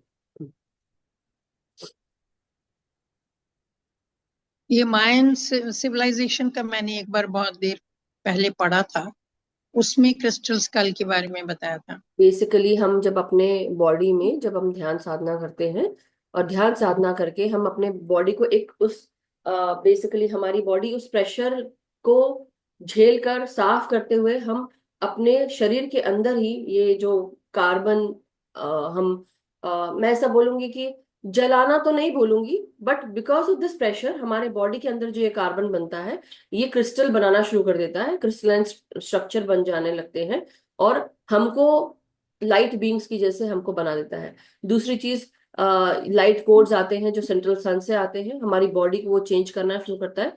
From 2 strands of DNA again we have to go into the 12 strands of DNA। Basically यही बताने की कोशिश कर रहे हैं कि हमारे अंदर जो भगवत्ता थी, जो हम भूल बैठे हैं, उसको फिर से जागृत करना, और ये समझना कि हम हर चीज कर सकते हैं। हम इटर्नल बींग्स हैं, लाइट बींग्स हैं। और जब हम प्रकाश की बात करते हैं तो क्या होता है, हमारी बॉडी उस प्रेशर में जाकर उस प्रकाश को एब्जॉर्ब करने की क्षमता बनने लगती है। तो क्रिस्टल बॉडी तो नहीं बोलूंगी, बट मैं क्रिस्टल स्कल्स की बात कर रही हूँ उसमें। तो बॉडीज पे भी बहुत असर होता है, बट बॉडी तो फिर भी नष्ट हो जाती है, राइट। लेकिन जो हड्डियां हैं, जैसे बोलते हैं ना, फूल चुनने जाते हैं जब इंसान की मृत्यु हो जाती है, उसको जलाया जाता है, और उसको कहा जाता है कि मुक्त हो जाए वो यहाँ से, उसी बॉडी को यूज ना करे। But anyway, let's not go into too much of this right now. But thank you, Hemraj ji. Thank you, Abhimanyu ji. So, masters, किसी का कोई प्रश्न, कोई शेयरिंग अभी? और ओके, तो तृप्ता जी, आप हम सबको ध्यान में ले चलें। हाँ जी। मास्टर्स, अपने अपनी पोजीशंस आप ले सकते हैं, आलती पालती मार के पिरामिड्स यूज कर सकते हैं। अगर पिरामिड है, नहीं है तो तृप्ता जी इन्वोक कर देंगी एस्ट्रल पिरामिड, गोल्डन पिरामिड को। और साथ ही साथ पानी जिनको पीना है, पहले पानी पी के बैठे प्लीज। मैं क्यों बार बार आपको बताती हूँ, जैसे आज हम क्रिस्टल्स की बात कर रहे हैं, क्रिस्टल की बात कर रहे थे। होता यह है कि जब हम पानी नहीं पीते हैं, कुछ बार इंटेंस एनर्जीज आती हैं, और ये आती हैं आपको, बेसिकली हमारा जो शरीर है वो भी जल सकता है, डिहाइड्रेट होता है बेसिकली। और इस कारण से जो जलन पैदा होती है अंदर, तो वो जलन पैदा ना हो। आपके अंदर जब पानी रहता है, तो आप उस एनर्जी को, आप चारों तरफ अपने शरीर में आराम से, हर जगह वो एनर्जी, जो कॉस्मिक एनर्जी, वो चारों तरफ अच्छे से जाती है, एफिशिएंटली, प्रॉपरली वर्क करती है, और आपका जो शरीर है उसमें जलन पैदा नहीं होती, राइट। और शरीर नष्ट नहीं होता। कई बार क्या होता है, सेल्स भी जलने लगते हैं। सो एनी हाउ ये पता नहीं चलता, लेकिन धीरे धीरे उसमें डिटीरियोरेशन आने लगता है। तो इसलिए पानी पीकर बैठे। और जिन मास्टर ने स्पिरिचुअल साइंस लिखा है, अपना नाम राइट नेम लिखें प्लीज, काइंड रिक्वेस्ट। और मैं आपको अनम्यूट करती हूँ if you are here. Thank you so much. Spiritual science बहुत अच्छी बात है, but I would like to know your name. Okay, and please unmute करें मास्टर।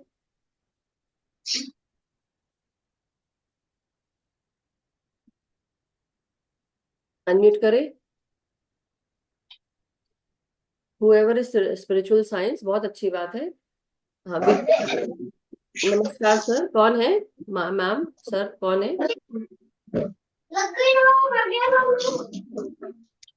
ये घोड़ा है ये जा तिकडं अरे पप्पी की तरह हे सोने का जा चल मैं सो रहा हूं। मर गए नहीं बोला मारते कारण कधी बोलतो मर गए मैं कौन बात कर रहे हैं मास्टर? मर गए सर कौन बोल रहे हैं? कौन है आप? आपका नाम, आप कहाँ से है?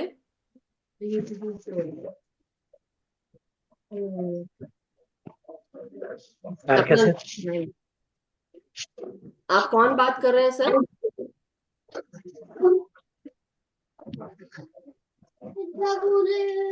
अरे तो पूरा पूछा हाथ में लगा बोलना मैं पूछा तूने गाड़ी नहीं लेना पूछा नहीं मुझे बिना पूछे मुझे हाथ लगता क्या नहीं लगा था ना बिना पूछे इसको हाथ में लगा था मैं लगाते हैं और लगाया नहीं लगाया ना ओके तेरी चीज है masters.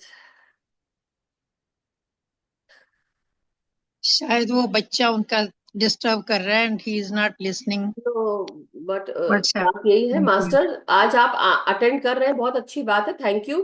But I would always mention to सभी सभी को मैं बताना चाह रही हूँ कि रूल यही है, be transparent, right your first name and last name. और बिल्कुल ऑनेस्टली लिखना है। ये नहीं होना चाहिए कि आप अपना नाम छुपा के यहाँ आ रहे हैं। इस जन्म में आपका नाम आपकी आइडेंटिटी है। और सब लोग साथ में रहें, तो आप अच्छे से अपना नाम बताएं, first name last name. And जितने लोग भी जुड़ते हैं फर्स्ट ग्रुप में, सेकंड ग्रुप में, थर्ड ग्रुप में, फोर्थ ग्रुप में, आप जिस ग्रुप में है प्लीज उसी ग्रुप में रहिए। और जो फोर्थ ग्रुप में है फोर्थ ग्रुप में रहिए। सभी मैसेज एक ही जगह एक ही जैसे आते हैं। और अगर किसी का बहुत अच्छा मैसेज है, मैं पर्सनली मैं डाल देती हूँ उसको चारों ग्रुप में। सो ऐसा कुछ भी नहीं है जो आप मिस करेंगे। बट आई रेकमेंड प्लीज अपना नाम जो रियल नेम है यहाँ पे डाले। ये नहीं होना चाहिए कि आप स्पिरिचुअल साइंस डाल रहे हैं। आज मैं आपको अटेंड करने दे रही हूँ, बट नेक्स्ट टाइम से आप प्लीज अपना रियल नेम डालें, नहीं तो मैं आपको रिमूव कर दूंगी। केवल आपको ही नहीं, मैं बाकियों को भी रिमूव कर चुकी हूँ। सो मेरे को कोई फर्क नहीं पड़ता है, लिटरली मुझे कोई फर्क नहीं पड़ता इस चीज से। जितना रियल रहेंगे उतना अच्छा है, क्योंकि मैं यहाँ पे वही चीज प्रीच करती हूँ, वही चीज आपसे एक्सपेक्ट करती हूँ। अच्छी बात है कि आप हैं यहाँ पे, मैं डांटने के लिए नहीं बोल रही हूँ, बट रियली ये यहाँ पे बहुत सारे लोग आते हैं, और सभी की जो रिस्पॉन्सिबिलिटी है वो मेरे भी कंधे पे है, उनके भी है। और एक अच्छा एनवायरनमेंट रहे, इसके लिए आप सब लोग ट्रांसपेरेंट रहे, ऑनेस्ट रहें, रियल रहें, बिकॉज दैट इज व्हाट हम सारे मास्टर्स यही चाहते हैं। तो आप सब लोग इस बात का ध्यान दें। और हाँ, एक और इम्पोर्टेंट इसी के साथ बात, कि मास्टर्स जो भी जोड़ने की कोशिश करते हैं, आप जब तक कि अपना फर्स्ट नेम लास्ट नेम नहीं बताएंगे मुझे, मैं आपको ऐड नहीं करूंगी, मैं अप्रूव नहीं करूंगी। ये न्यू रूल बनाया हुआ है, और मैं इसको फिर से दोबारा नवीन जी ग्रुप में डाल देंगे, मैं स्टेटस में भी डाल दूंगी, नवीन जी भी डाल देंगे। आप सब लोग जितने जितने जब फ्लायर्स भेजते हैं, तो आप लोग भी अपने इसमें कि लाइट एंड सोल में जुड़ने के लिए ये सारे रूल्स हैं, इसको प्लीज फॉलो करें। फर्स्ट नेम लास्ट नेम और किस जगह से आप जुड़ रहे हैं, प्लीज मेंशन इट। क्योंकि दसों लोग होते हैं, और एक्चुअली आपको एक अंदर की बात भी बताती हूँ।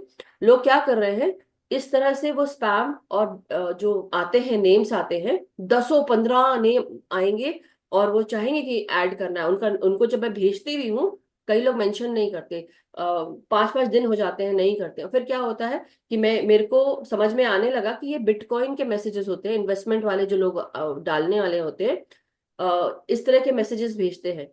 सो I don't want to have these kind of people. अगर उनको ध्यान नहीं करना है, और अगर वो सिर्फ इस मैसेज के लिए जुड़ रहे हैं, तो please you are not required here, simple as that. So anyhow, Hemraj ji को कुछ बोलना है तो मैं उनको भी अलाउ करती हूँ, बट ये मेरी नहीं, रिक्वेस्ट जस्ट है सबसे। यस। हाँ जी मोदी जी, खास तौर पर जितने जितने जितने भी जोड़ जुटे हैं, मैं भी लाइट एंड सोल ग्रुप पर हूँ। पर ये आप लोगों का पूछताछ करने का मतलब ये है कि हम लोग व्हाट्सएप ग्रुप में जुड़ते हैं और न्यू मैसेज हुआ तो वहाँ से मिलता है। और इसी इसी तरह से हम लोगों को आसानी बन जाता है। अगर किसी को नाम रीनेम करना नहीं आया हुआ तो बोल दीजिए, आज मुझे नहीं मिला, मैं ये नाम हूँ, मेरा नाम ये है, मैं यहाँ जगह से हूँ। हाँ, बस इतना ही बोल दीजिए, क्योंकि लेकिन हम हमने लोग ये चांस दिया ना फियर उनको। ग्रुप है, मतलब या छोटा चांस है दिया। पर बहुत फियर ग्रुप है। इसलिए सभी मास्टर्स को मैंने भी 2-3 बहनों को, अपने बहनों को दे दिया है जी और जी। उनको आराम से बोल दिया है कि अगर वहां से परिचय मांगेंगे तो अपना पूरा नाम बताओ और अपना। Thank you so much. हाँ, बस इतना यस। कह दिया है, बस इतना। किसी न किसी को बुरा लगा तो मत मानिए, क्योंकि हम हाँ, ये साधनाएं कर रहे हैं लाइट एंड सोल पर। आप करते जाइए, बस समझ जाएंगे। बस इतना ही कहना है, बस और ज्यादा नहीं। Thank you Modi ji. Thank you Hemraj ji. बहुत अच्छे से आपने बात कही कि सही बात है। ये मेरा डांटने का मतलब ये नहीं है या मैं डांट रही हूँ, ऐसी भी बात नहीं। मैं क्लैरिटी चाहती हूँ क्योंकि आपके साथ यहाँ पे कई लोग और भी जुड़े हुए हैं। और हम जब रियल नेम लिखते हैं तो इट ब्रिंग्स अ ट्रांसपेरेंसी, एक ऑनेस्ट एनर्जी आती है। और जब स्पिरिचुअल साइंस लिख सकते हैं तो आप रियल नेम भी लिख सकते हैं। Just letting you all know, क्योंकि हमने उनको चांस दिया, अनम्यूट किया और वीडियो उन्होंने क्लिक किया कि वो वीडियो लेटर खोलेंगे। जब उनको वो चीज करनी आई है तो वो रीनेम कर सकते थे, बात भी कर सकते थे, लेकिन उन्होंने, वो मराठी में भी बोल सकते थे। ऐसा नहीं है कि हम मराठी नहीं समझेंगे। सो यस, बिल्कुल आप पूछ सकते हैं अभिमन्यु जी, जो भी क्वेश्चन है अनम्यूट करें। So thank you so much Hemraj ji इस बात को रखने के लिए, क्योंकि इसको बुरा मत मानिए, बट ये यहाँ का रूल है कि, और शायद ऐसा बोलूँ, गलती मेरी भी है, मुझे भी लिख देना चाहिए। जब तक कि आप ये लिखेंगे नहीं मैं अप्रूव नहीं करूंगी। बट कई लोग पढ़ना भी मुनासिब नहीं समझते हैं, तो ऐसा भी होता है। एनी हाउ, कोई बात नहीं। यस, अभिमन्यु जी को अनम्यूट करें प्लीज। हाँ, मैंने अनम्यूट किया। ये सब। हाँ जी, प्रणाम मैम। तो एक अभी जैसे मैंने अभी सुना ये कि हम जो क्रिस्टलाइन बॉडी बनते हैं, तो हम्म। ये जो प्रेशर की बात हुई, ये आई वांट टू नो कि प्रेशर किस तरह का, मतलब। देखिए, बॉडी पे प्रेशर नहीं इस तरह से, जैसे मैं आपको एग्जांपल दे रही थी कि जैसे जब हम जमीन पर पेड़ पौधे पत्तियां गिरती हैं और उसके साथ साथ वो प्रेशर में जाती हैं, कार्बन बनता है और फिर उसके बाद वो डायमंड बनता है। कैसे? क्योंकि हर साल दर साल वो प्रेशर बनता जा रहा है, ऊपर से गिरती जा रही चीजें वो दबती जा रही, राइट। अब हम जब ध्यान करते हैं तो ध्यान से हम क्या कर रहे हैं, अपने बॉडी को साफ कर रहे हैं, प्रकाश के साथ जोड़ रहे हैं, हमारे डीएनए तक काम हो रहा है, हर लेवल तक काम हो रहा है। यहाँ प्रेशर की बात उस तरह से नहीं है। यहाँ दिमाग में जो चल रहा है बेसिकली उसको भी हम क्लियर कर रहे हैं। प्रकाश जैसे से बढ़ता जाता है तो हम क्रिस्टल स्कल बनाना शुरू कर देते हैं। मतलब वो तप साधना से हमारे पूरे ब्रेन में हर एक सेल में वो प्रकाश मौजूद है। और वो प्रकाश क्या कर रहा है, वो उस ज्ञान को लेने की, एब्जॉर्ब करने की कोशिश कर रहा है। यहाँ से समझ आ रही है हमको, ऐसा लग रहा है, हर एक सेल हमारे शरीर में उसकी समझ है, हर एक सेल की समझ है। केवल सिर्फ यहाँ पे ही समझ है ऐसा नहीं है। यहाँ पे parasympathetic nerve, sympathetic nervous system दोनों ही होते हैं। लेकिन जब हम कॉस्मिक एनर्जी लेते हैं हमारे अंदर ध्यान साधना से, जब हम नॉर्मल लाइफ जीते हैं तो सिंपैथेटिक नर्वस सिस्टम चल रहा होता है। लेकिन जब हम शांत होना शुरू हो जाते हैं तब हमारा पैरासिम्पथेटिक नर्वस सिस्टम वो भी जागृत हो जाता है और उसको हम क्लियर करना शुरू करते हैं। तो हमारे साथ क्या हो रहा है, हम अपने pineal gland, pituitary gland, hypothalamus, इन सब से जो सक्रीशंस होते हैं, हॉर्मोन्स होते हैं, वो हमें क्या कर रहे होते हैं, हमें रिलैक्स कर रहे होते हैं और गहरे ध्यान में जाते हैं।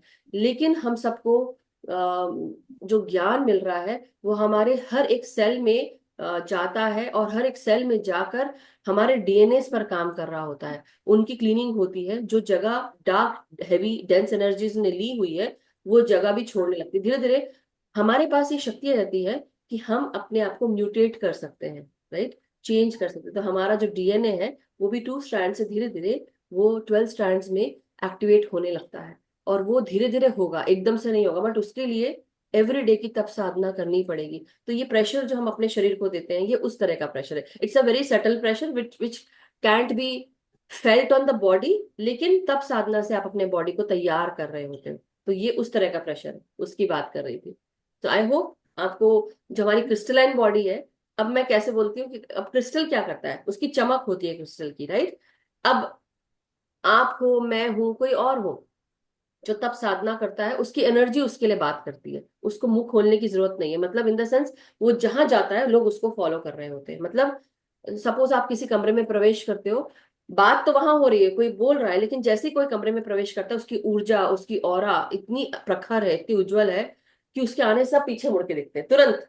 क्यों? क्योंकि वो एनर्जी अट्रैक्शन, मैग्नेटिज्म वो इंसान कैरी करता है। सो आपका कहीं जाना और सबका चुप हो जाना, क्यों? क्योंकि because you carry that energy. तो दैट्स द क्रिस्टल एनर्जी आपके अंदर जो वर्क कर रही है। और वो आपको समय समय पे समझ में आएगा कि कब आपकी एनर्जी कम हो रही है, कब ज्यादा हो रही है, ये सब चीजें। इसलिए सिंबल्स को पढ़ना, ओमेंस को पढ़ना। इसलिए जब मैं बता रही होती हूँ ना कि जब मैं कांच गिर रहा होती हूँ, बाई चांस किचन में काम कर रही होती हूँ, तो जैसे कांच गिरता पकड़ ली, तो ऐसे ऐसे करते पकड़ लिया मैंने, और कई बार क्या होता है फूट जाता है वो। तो मुझे समझ में आता है कि मुझे अपनी एनर्जी पे कब काम करना है। तो ये सबके पर्सनल पर्सनल चीजें होते हैं कि आप कैच कर पाते हो easily. And I have a habit of, क्योंकि मैं बहुत एक्टिव रही हूँ, एथलेटिक रही हूँ, तो मुझे लगता है मैं ये कर सकती हूँ, तो मेरे लिए हो जाता है। वैसे ही सबको सोचना पड़ेगा कि आप ऐसी कौन सी चीज है जो आपके बाएं हाथ का खेल है, वो समझना पड़ेगा। अगर आप वो नहीं कर पा रहे जो बाएं हाथ का खेल था, मतलब आपकी एनर्जी डाउन चली गई है। Try to bring it up. और इसलिए वो सोचना समझना बहुत इंपॉर्टेंट है। Anyway, okay Abhimanyu ji, I hope because you are a नहीं बायोलॉजी स्टूडेंट ऑलरेडी, बायो के टीचर है, तो मुझे भी आंसर करने में लगता है नहीं, बड़ा एक्चुअली बड़ा मैं आंसर ना दूं। मेरे को भी क्लियर हो गया। पहले मैं इसको कनेक्ट कर रहा था कि जो हम ध्यानियों की लाइफ में प्रेशर आते हैं, वो तपाते हैं हमें, वो भी या तपाते हैं, वो भी जो हम तपाते हैं। ध्यान की ऊर्जा से लेकिन केवल वही कर रहे हैं। तपाते नहीं है। देखिए, हर एक इंसान के जीवन में ना बहुत तरह के प्रेशर्स होते हैं। फिजिकल, इमोशनल, स्पिरिचुअल, ये तीन तरह के आदि भौतिक, आदि दैविक और आध्यात्मिक, ये सारे ताप होते हैं। तो इन तापों से आप कैसे कैसे बच रहे हो, कैसे आप साधना कर रहे हो। जब एक इंसान ध्यान साधना में आ जाता है तो आध्यात्मिक जीवन जीने लगता है।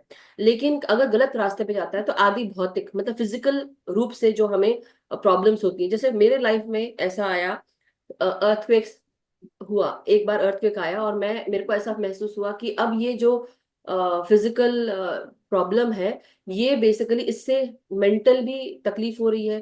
फिजिकल में मतलब जो फाइनेंशियल जो चीजें चल रही है वो भी हो रही हैं, वो भी आपको तपा रही हैं। मैं जो करना चाहती थी वो मैं नहीं कर सकती थी, क्योंकि मेरी लाइफ किसी और डायरेक्शन जा रही थी, माँ बाप के साथ थी, लेकिन मैं जो चाह रही हूँ मुझे रुकना पड़ा, मुझे ब्लॉक करा गया, या ऐसा बोले कि स्टक रखा गया कि अब तू क्या करती है, अब बता, अब क्या करोगे। सो आज की जो स्टोरी में जो मैसेज था, वो लड़का जाना चाहता है मिस्र, लेकिन उसको रुकना पड़ रहा है, स्टक होना पड़ रहा है। उसको क्या करना पड़ रहा है, अब वो सोच रहा है कि ठीक है, इसी में से रास्ता मैं निकालता हूँ। अब मैं पहले भेड़ खरीदता हूँ, उसकी वो जो शेख चिल्ली खिचड़ी है वो बन रही है दिमाग में। तो ऐसी मैंने भी बहुत सारी खिचड़ियां बनाई हैं और उसके साथ मैंने काम किया है और मैं आगे बढ़ती रही। मेरे को मेरे को आपने ना इतनी ऐसी बात याद दिला दी मेरे लाइफ की कि एक समय था, मेरे मम्मी को पापा को दोनों जॉब करते थे। एंड दोनों बहुत हम सबको बहुत प्यार से हमको पाला पोसा, हम दो लड़कियां हैं और दोनों को बहुत प्यार से पाला पोसा। लेकिन कई बार, अब क्योंकि नया नया घर बना था और कुछ समय के बाद ही अर्थक्वेक हो गया, अब जो पैसा मम्मी ने लोन लिया है उसमें अगेन कहाँ से पैसा लेके आओगे, और वो घर हमारी, मतलब न- जैसे घर ऐसा खड़ा है तो जो नींव होती, नींव के ऊपर घर खड़ा है, नींव इधर हो गई और घर इधर हो गया अर्थक्वेक के कारण, पूरा हो गया ऐसे, मतलब पूरा घर ही हिल गया, ढांचा ही हिल गया। अब उस घर को फिर से ठीक करने के लिए कितना पैसा चाहिए, बहुत। So I would see my parents doing that. मैं उस समय मैं बायोलॉजी पढ़ती थी, तो मैं पीएमटी और एएफएमसी के टेस्ट दिए मैंने। एंड बिना पढ़े, बिना ट्यूशंस लिए मेरा हो गया उसमें, बट नीचे के लेवल पे हुआ। तो I was not happy with my situation कि मैं चाहती तो मैं पढ़ पाती। एग्जाम टाइम हुआ तो मम्मी को हार्ट अटैक आ गया, तो मैं फिर नहीं पढ़ पाई, घर के काम वाम करने थे और मम्मी को देखना था, हॉस्पिटल जाना था, तो मेरे को बहुत कम समय मिलता था। लेकिन उस समय में भी जब ये सारी चीजें हो रही थी, तो मुझे लगा कि मुझे अपनी माँ को मदद करनी चाहिए। तो what I used to do was, I used to go to college, फिर वहां से मैं जॉब करने के लिए यूरेका फॉर्ब्स के उसमें चली गई और मैं वहां पे जॉब करना शुरू कर दिया। एक हफ्ता किया मैंने और मुझे लगा कि मैं माँ को झूठ बोल रही हूँ, और झूठ बोलकर मैं कॉलेज जाकर, मैं वहां से निकलकर मैं यूरेका फोर्ब्स के ऑफिस जाके मैं काम करना शुरू करती थी और मार्केट करना शुरू करती थी। तो मुझे बहुत, और किसी ने बता भी दिया मेरे को तो मैंने बोला, नहीं नहीं मम्मी, ऐसे हो सकता है, बट ये मेरी अंदर की जो वो थी कि मैं माँ को हेल्प कर पाऊं, तो बचपन से ही था। फिर मुझे लगा कि ना मैं मधु, ना तो पढ़ने की रह जाएगी ना काम करने की, तो बेटर है कि पहले पढ़ाई कर लो और ग्रेजुएट हो जाओ and you will do more. But because मैं बायोलॉजी की, मैं अच्छी स्टूडेंट थी, मैं कर सकती थी, लेकिन वो पैसा कहाँ से आएगा, इस चक्कर में मैंने उसको उस पर ध्यान ही नहीं दिया, छोड़ दिया मैंने, क्योंकि मुझे पता था कि मेरे माँ बाप अभी घर को देखेंगे या मुझे देखेंगे, और उनको और ऑलरेडी टेंशन है शादी की। तो you know lot of things are there to align you, या अब जैसे बोलते ना, ठोकर खाते खाते इंसान कहाँ पे, मेरे को जाना कहाँ था और करते करते मैं इधर आ गई, लेकिन मुझे शायद आना इधर ही था। लेकिन वो मास्टर्स इस तरह की चीजें डाल रहे थे मेरे रास्ते में कि ये उधर जाए ना, ये ना करे, क्योंकि इसके लिए ये है, क्योंकि मेरे लिए कुछ, मुझे जैसे एक होता ना, एक सोने का अंडा आप बोल सकते हैं, उसको सहेज के रखा गया, इसको जल्दी फोड़ना नहीं है, अभी टाइम है, इसको और प्रेशर में इसको तपाकर सोना बनाना है। तो वो चीज बचपन से होती रही। तो ये आपके सबके जीवन में कहीं ना कहीं हुआ होगा, केवल ये मेरी बात नहीं है, ये बहुत मिडिल क्लास फैमिली से आई हुई एक लड़की, और उसके साथ जो चीजें चेंजेस हो रहे थे, कुछ गलतियां हुई, कुछ अच्छी चीजें हुई, but then we are going forward, right. तो वही तपाना है, ये फिजिकल लाइफ का तपाना। इमोशनल तो तप ही रहे थे जो चल रहा था, और स्पिरिचुअल अब हम तप रहे हैं। तो हम पूरी तरह से हमारे ऊपर काम हो रहा है। So anyhow masters, let's go into dhyan. Thank you. सबके ही सोना कुंदन बनता है। कितने कुंदन बने पता नहीं, बट चलिए आप हमको कुंदन बन बनाइए। गए कुंदन, हम हैं सब कुंदन हैं, तभी यहाँ बैठे ये हैं। Powerful mind is very essential masters. कुछ करो ना यस, करो, लेकिन अगर दिमाग मजबूत है और सोच लिया ना, ठान लिया, कमर कस लो और लग जाओ बस। ट्रू यही ट्रू मैंने ट्रू। सीखा है। तो इसलिए कभी कभी मेरे बच्चे बोलते हैं, क्यों मम्मी ऐसा, मैंने कहा चुप करके कर लो चुपचाप से। मैं ऐसे बोलती हूँ, ऐसे नहीं बोलती हूँ। एनी हाउ, चलिए, थैंक यू सो मच सत्ता जी। हमारे पास अभी 45 मिनट्स ध्यान कर लेते हैं। चलिए ठीक है, तो मास्टर्स सब लोग बैठ जाइए आरामदायक आसन में। चश्मे निकाल दीजिए, पिरामिड पहना है तो पिरामिड पहन लीजिए, आई मास्क लगा लीजिए कृष्णा जी की तरह। पानी पी लीजिए, और पानी अगर पास में रखा रहता आपका ध्यान के समय, तो ध्यान की ऊर्जा पानी में भी आती है, इसलिए पानी पास में रखना बहुत जरूरी है, और पानी पीना भी जरूरी है। पानी में मेमोरी होती है, वही मेमोरी हमारे शरीर में जाती है जो हम ध्यान से ऊर्जा लेते हैं। तो सब कंफर्टेबल होके बैठे हैं, अपने पूरे शरीर का ध्यान करें। आंखें कोमलता से बंद करेंगे। सुखासन में बैठिए, जैसे भी कंफर्टेबल हैं। सोफे पे बैठे हैं तो पैरों को क्रॉस करके रखिए।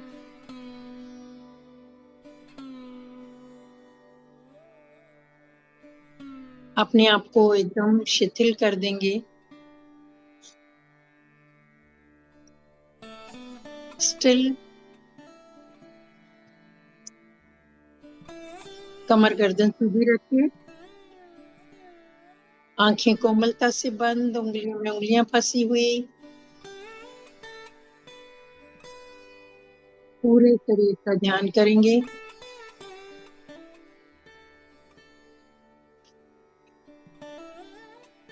हम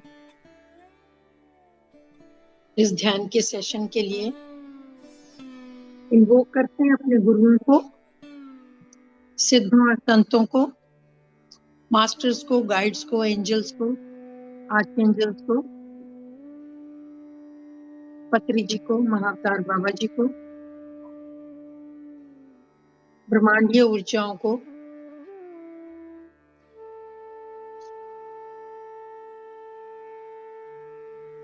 आप पूरे ब्रह्मांड में एक बहुत खूबसूरत गोल्डन क्रिस्टल पिरामिड का ध्यान करें, इन्वोक करें, अनुभव करें।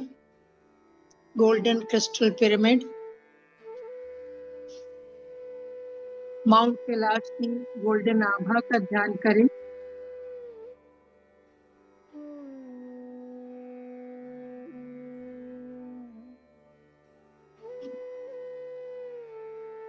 पिरामिड रूपी अपने शरीर को देखिए।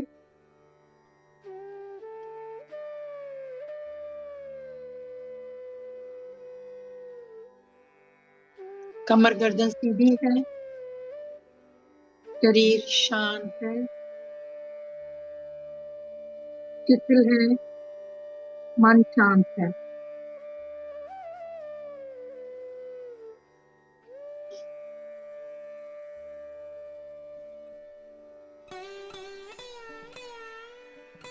तीन बार लंबी गहरी श्वास लेंगे। श्वास अंदर भरेंगे, पेट फूल रहा है, शरीर को एक्सपैंड होते हुए देखिए, पूरी बॉडी को एक्सपैंड होते हुए देखिए। सांस को कुछ क्षणों के लिए अंदर रोक लीजिए। धीरे से लंबी गहरी श्वास छोड़ दीजिए। पेट अंदर जाएगा। कुछ क्षणों के लिए रोकिए, फिर से लंबी गहरी श्वास भरिए। Look at the expansion of your whole body. पूरे शरीर का एक्सपेंशन हो रहा है। रोकिए, जबरदस्ती श्वास को नहीं रोकना। धीरे से श्वास को छोड़ दीजिए और बाहर रोकिए।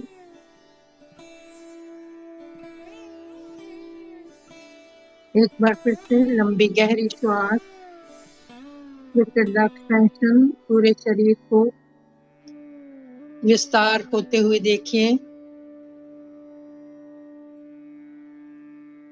कुछ क्षणों के लिए सहज रोकिए। श्वास को आराम से धीरे धीरे छोड़ दीजिए। इस क्षण में आ जाएं।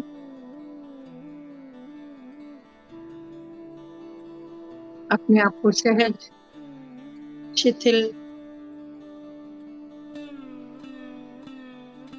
शांत कर दीजिए।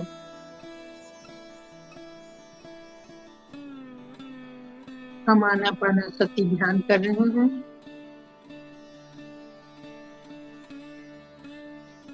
भगवान गौतम बुद्ध ने हमें ये टेक्निक दी है, जिसके साथ हम बड़े आराम से अपनी अंतरात्मा के दर्शन कर सकते हैं, गहरे ध्यान में जा सकते हैं।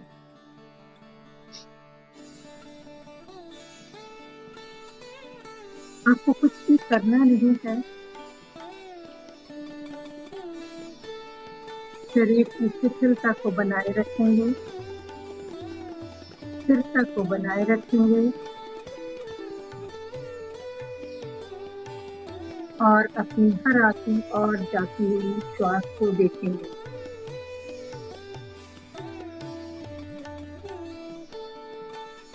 श्वास भरने के लिए या श्वास छोड़ने के लिए कुछ भी प्रयास नहीं करेंगे। ये हो रहा है।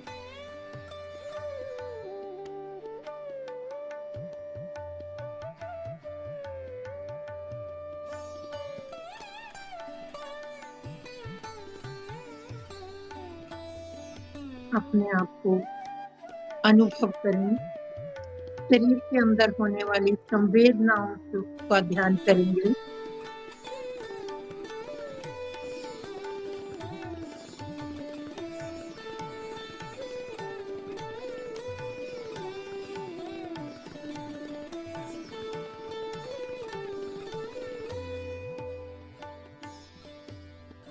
हम शिथिल करेंगे, अपने आप को स्थिर करेंगे, शांत करेंगे और पूरी तरह से समर्पित कर देंगे।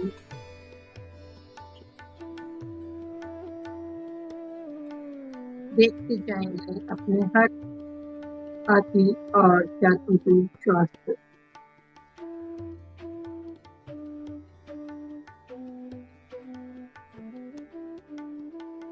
कहीं कोई तनाव नहीं, कहीं कोई खिंचाव नहीं।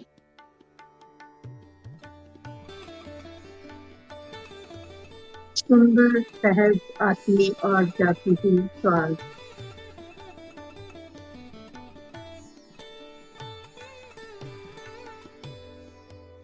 अनुभव करें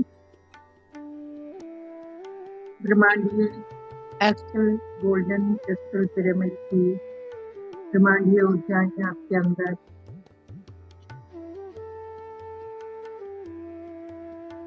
एंटर कर रही हूँ। आपके ब्रह्मरंध्र में on the top of your head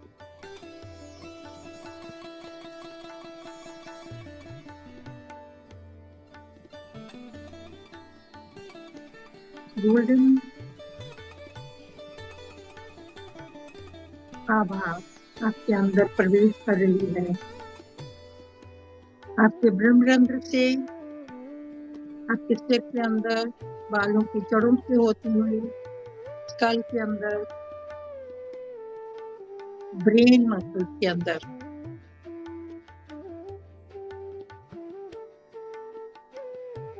brain के एक एक सेल को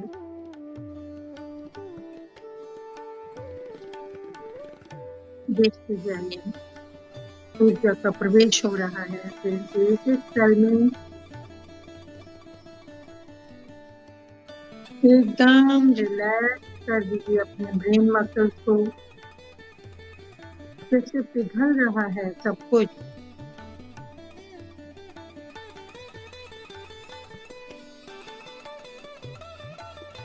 एकदम शांत। फोरहेड में अपने माथे के अंदर,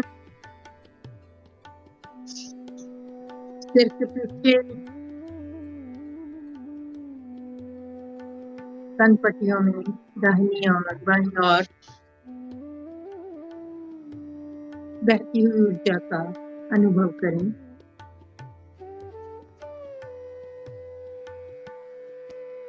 अपनी आंखों के अंदर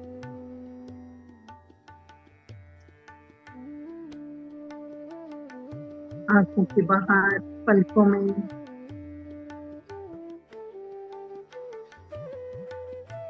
आंखों के पीछे, जहाँ पे आपकी आईलिड्स और आपकी आंखें मिलती हैं, पलकें और आईबॉल, वहाँ पे अपने ध्यान को ले जाएं।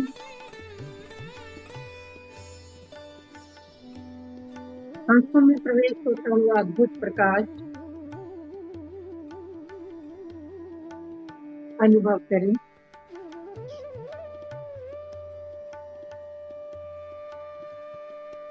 ये प्रकाश पूरे ब्रेन में फैल गया।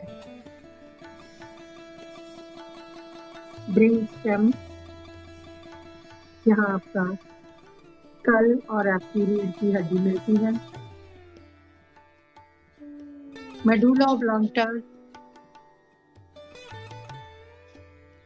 दोनों साइड में, नेक पे एक हॉलो पॉइंट है। दोनों मेडुला ऑब्लांगटा के बीचों बीच थोड़ा सा नीचे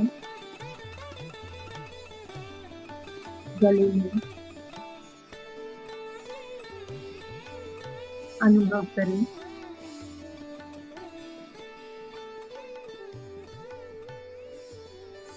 आपका चेहरा, आपकी आंखें, नाक, कान सब चित्र से भर रहे हैं प्रकाश के साथ।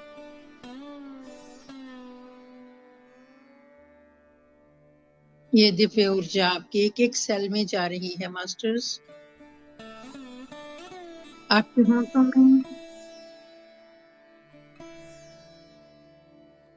दांतों में, मसूड़ों में,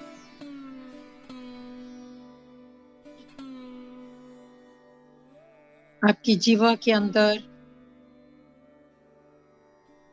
भरता हुआ दिव्य प्रकाश, गले में, विशुद्धि चक्र में। सबको प्रकाशमय बनाता जा रहा है, एक एक सेल को। दोनों कंधे, कॉलर बोन्स एकदम स्थिर हैं।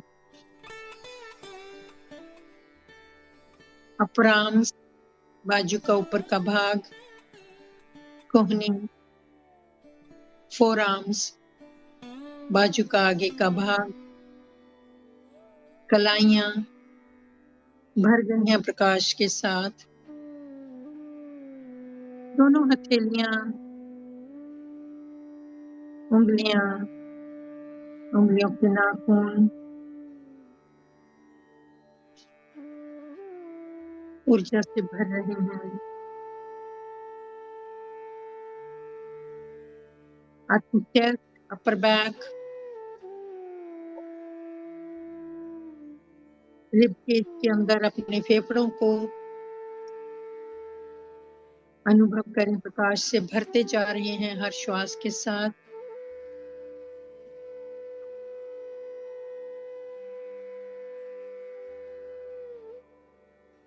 आपके हृदय में भरता हुआ प्रकाश मिडिल बैक में, स्टमक में, लिवर और पैंक्रिया में,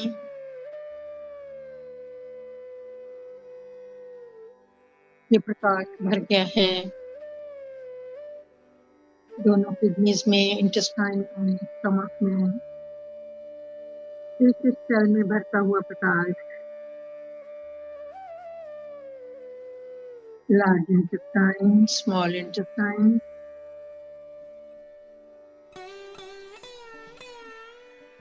आपके प्रजनन अंगों में,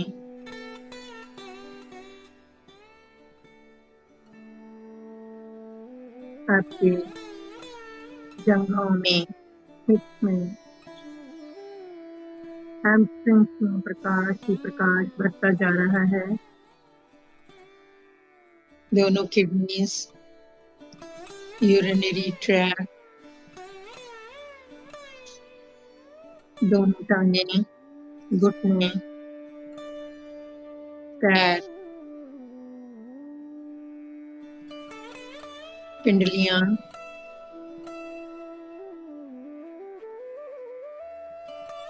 दोनों पैर, टखने, एड़ियां, तलवे, पंजों में, पंजों के नाखूनों में भरता हुआ प्रकाश। अनुभव करेंगे आपके पैरों से, पैरों के तलवों से जड़ें निकल रही हैं। पूरी रीढ़ की हड्डी से ये प्रकाश होता हुआ आपकी टेल बोन से भी जड़ें निकलती हुई धरती माता के अंदर समा रही हैं। दूर गहरे में, in the core of mother earth, ये प्रकाश आपकी जड़, आपके पूरे शरीर से होता हुआ धरती माता के अंदर जा रहा है। जो भी विसंगतियां हैं, जो भी ऊर्जाएं जो आपके काम की नहीं हैं, वो सब कुछ धरती माता के अंदर समा रहा है। और मदर अर्थ हमारे ऊपर बहुत कृपा करते हुए उस नेगेटिव एनर्जी को प्रकाश में बदलती जा रही है। हर श्वास के साथ आप ब्रह्मांड से प्रकाश को लेके पूरे शरीर को कवर करते हुए नेगेटिव एनर्जी को धरती माता के अंदर भेज रहे हैं और मदर अर्थ इसको ट्रांसफॉर्म कर रही है फिर से लाइट में।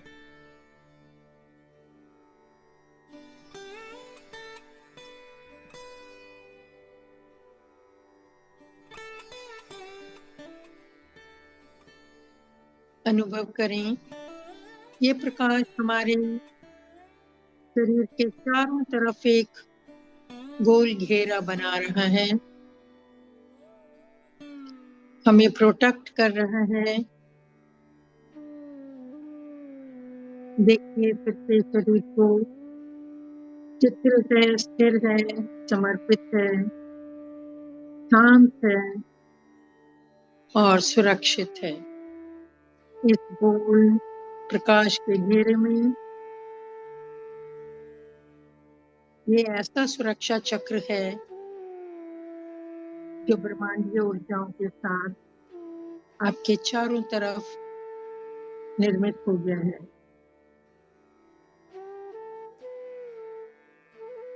इस चक्र को अग्नि जला नहीं सकती, पानी बहा नहीं सकता, वायु उड़ा नहीं सकती,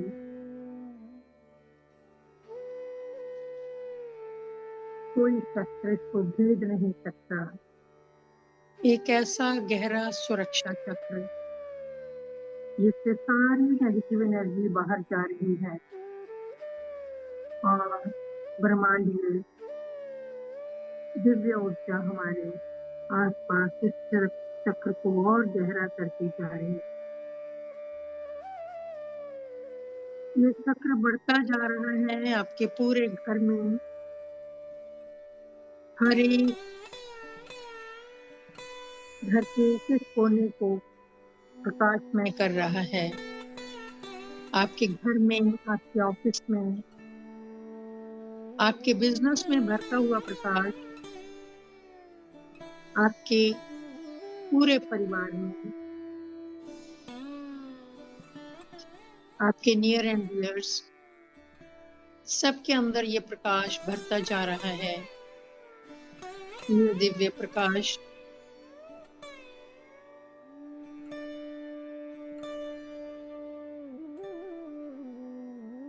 आपके आस पड़ोस में, मोहल्ले में, गांव में, पूरे शहर में भरता हुआ प्रकाश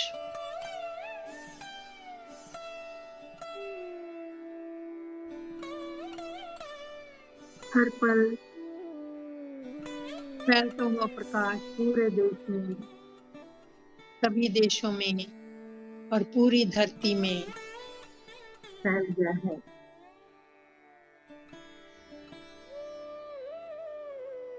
इतना चमक रहा है, सब कुछ प्रकाशमय हो गया है, सब खुशहाल है, सब शांत है, प्रेम की भावना है सब में। आपके शरीर का एक एक अंग चमक रहा है। कल्पना करें अपने आप को ब्रह्मांड में एक तारे के रूप में, चमकता हुआ शरीर, तारों में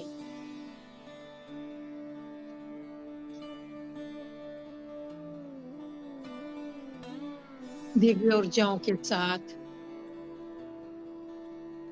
आप देख रहे हैं आकाश से प्लैनेट मदर अर्थ को, सारे प्लैनेट्स को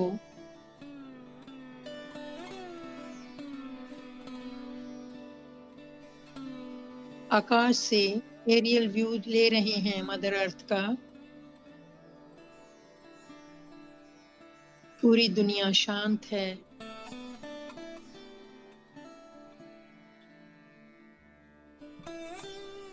बड़े बड़े पिरामिड आ रहे हैं धरती के ऊपर।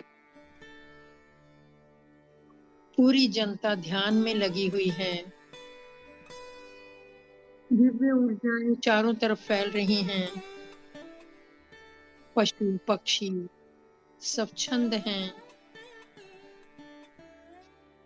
एनिमल किंगडम मस्ती से इधर उधर खेलियां कर रही है। प्लांट किंगडम खुश हैं, धरती पे खुशहाली है। नदियां कल कल करती हुई बह रही हैं। झरनों की आवाज, ठंडी हवाएं। आप देख रहे हैं पर्वतों को, नदियों को, शहरों को धीरे धीरे धीरे धीरे आप धरती की ओर ट्रेवल करना शुरू कर रहे हैं। बहुत स्मूथ ट्रेवल हो रहा है धरती का। आप आ गए हैं अपने घर की छत के ऊपर लैंड कर रहे हैं। बहुत धीरे से आपने लैंड किया।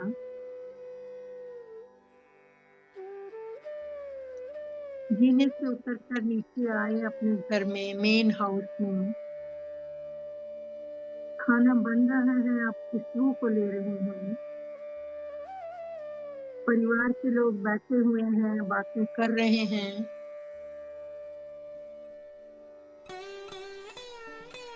आप सबको देख सकते हो, आपको कोई नहीं देख सकता।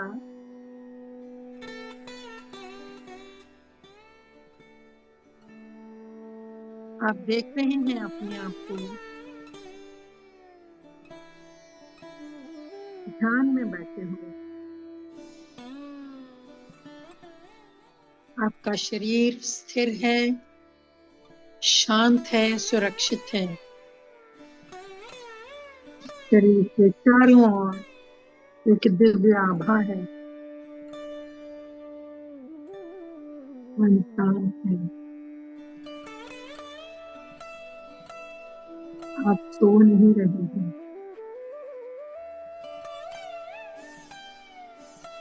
चारों तरफ खुशहाली है।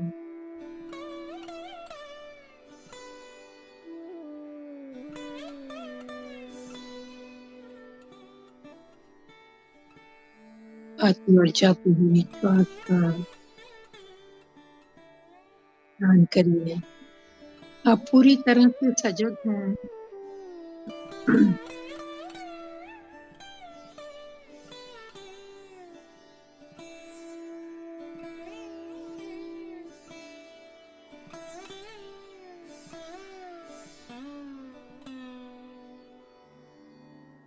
ध्यान में बैठे हुए आप अनुभव करिए।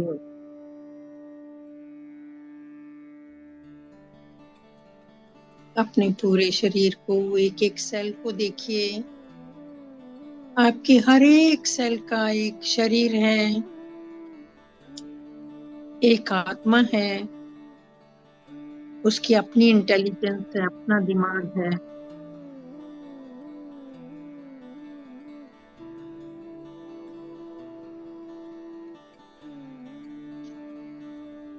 आपके शरीर का हर एक सेल नया निर्मित हो रहा है। शरीर में कहीं कोई रुकावट नहीं, कोई दर्द नहीं, केवल श्वास की सजगता, शरीर की स्थिरता, सुरक्षा, समर्पण। श्वास आ रही है, श्वास जा रही है।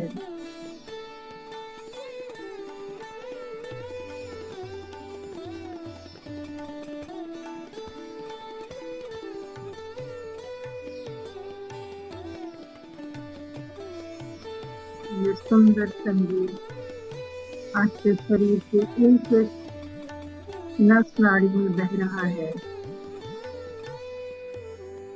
आपके भीतर से आता हुआ ये संगीत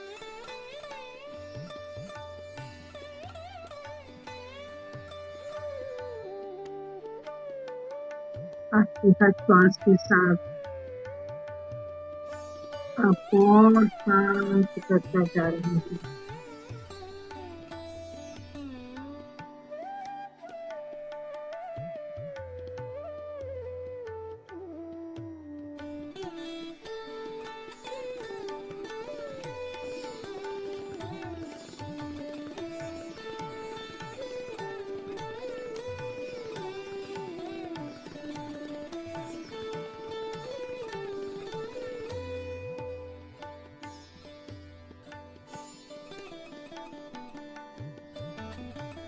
श्वास आना और श्वास का जाना आप देख रहे हैं अपने हर श्वास को।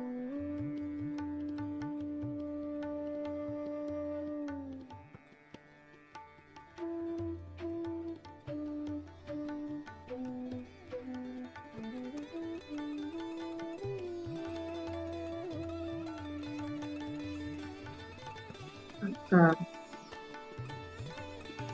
शरीर का एक एक तल चमक रहा है इस दिव्य प्रकाश के साथ।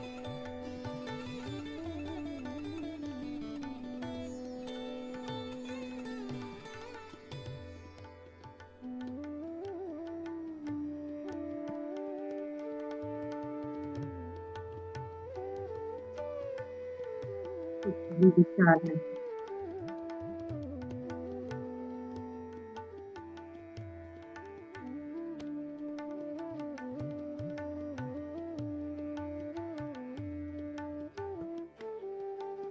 केवल इस क्षण में बने रहिए।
बताओ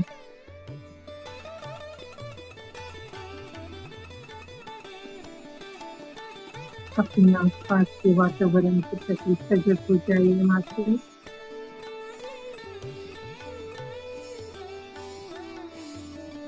पहले भी दिव्य प्रकाश पर ध्यान करें।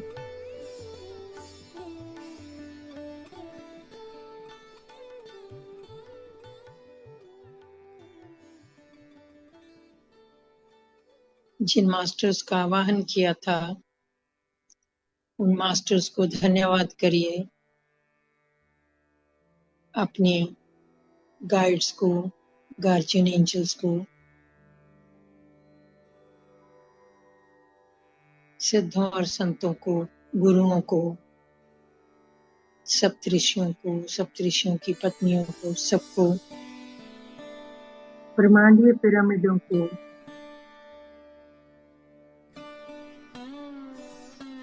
सबको धन्यवाद करिए। अपने गुरुओं को, सिद्धों और संतों को, महाअवतार बाबा जी को, जो हमें इस ध्यान की विधि में लेके आए।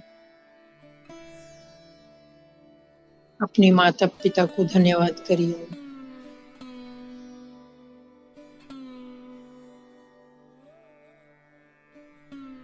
इस देश में, इस संस्कृति में पैदा होने के लिए धन्यवाद करें उस परम पिता परमात्मा का।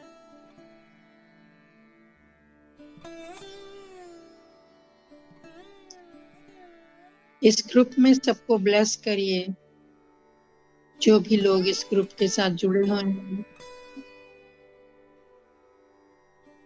जो भी ध्यानी हैं, सबको ब्लेस करिए ताकि अपने जीवन में वो ध्यान को सिखाते हुए आगे बढ़ते जाएं। दुनिया को प्रकाश की ये मशाल और आगे पार करते जाएं।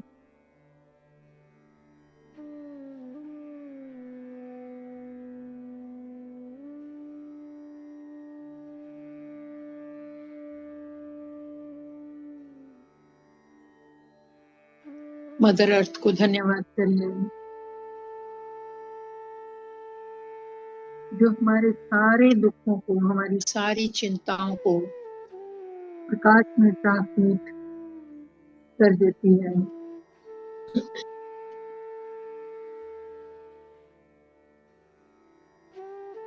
मदर अर्थ का धन्यवाद, जल देवता का धन्यवाद, हमारे पंच तत्वों का धन्यवाद, आकाश देवता, वायु देवता, अग्नि देवता, सबका धन्यवाद।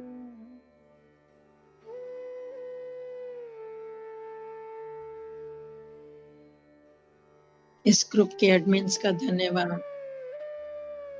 मधु जी, जो आपको प्रेरणा मिली इस ग्रुप को चलाने के लिए, आपका बहुत बहुत धन्यवाद। नवीन जी का धन्यवाद, हृदय से धन्यवाद। अपने दोनों हाथों को उठा के अपनी आंखों के ऊपर रखें प्लीज।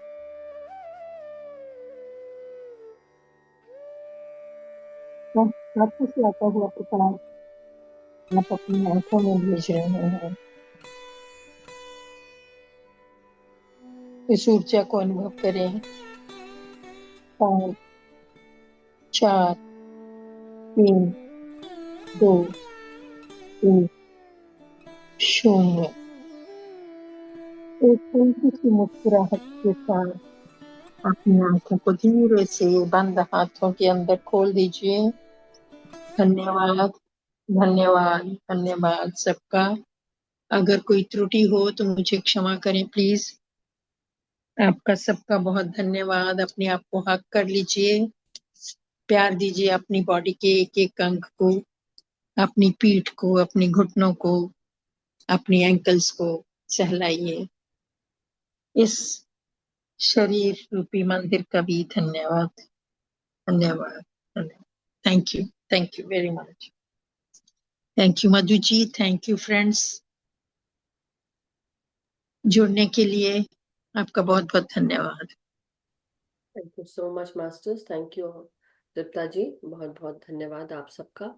आपका कि आपने बहुत सुंदर स्वाध्याय और ध्यान करवाया, बहुत बहुत धन्यवाद। सभी मास्टर्स का भी कि जुड़कर सबने साथ में ध्यान किया। और जो अभी भी ध्यान में बैठे रहना चाहते हैं बैठे रह सकते हैं मास्टर्स। किसी का अगर कोई एक्सपीरियंस शेयरिंग है या कोई प्रश्न हो तो पूछ सकते हैं, अन्यथा हम सेशन एंड कर सकते हैं। कल फिर मिलेंगे नए ध्यान ज्ञान के साथ। आज थर्सडे है राइट, तो कल बलजीत जी का सेशन रहेगा। Yes, thank you Baljit ji, thank you so much. आपका नाम लिया और आप हाथ थैंक यू मधु जी, धन्यवाद।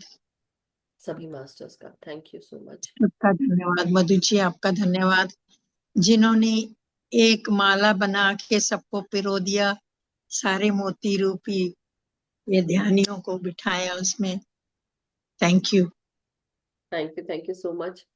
ऊर्जा बहुत महत्व रखती है। आपकी जैसी ऊर्जा रहेगी और जितना आप उसको स्टोर करेंगे और उससे काम करेंगे, वो ऊर्जा आपके लिए बोलेगी। तो ये ग्रुप के लिए ऊर्जा बहुत जरूरी है, सभी के लिए जरूरी है, क्योंकि हम सब यहाँ आकर इकट्ठे ध्यान करते हैं।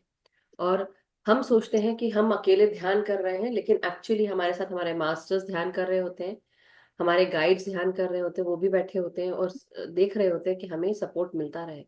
और जब ये ऊर्जा जब हम जनरेट करते हैं तो हमारे घर को मिलती है ये ऊर्जा, और हमारे घर परिवार को ये ऊर्जा मिलती है। सभी एक सकारात्मक ऊर्जा में आ जाते हैं, चाहे वो इंसान हो, जानवर हो, या हमारे साथ रखे हुए प्लांट्स हो घर में, या क्रिस्टल्स हो, हर चीज को। इवन हमारे घर का सामान, furniture, everything gets this energy. Yes, और मैं इस चीज में बहुत बिलीव करती हूँ कि अगर आप अपने घर के हर एक सामान का ध्यान रखेंगे, वो सामान भी आपका ध्यान रखता है। मुझे नहीं पता, मगर ये इतना जरूर फील होता है कि हर एक घर कुछ बोलता है। हर किसी का जो घर होता है उसमें ऊर्जा होती है।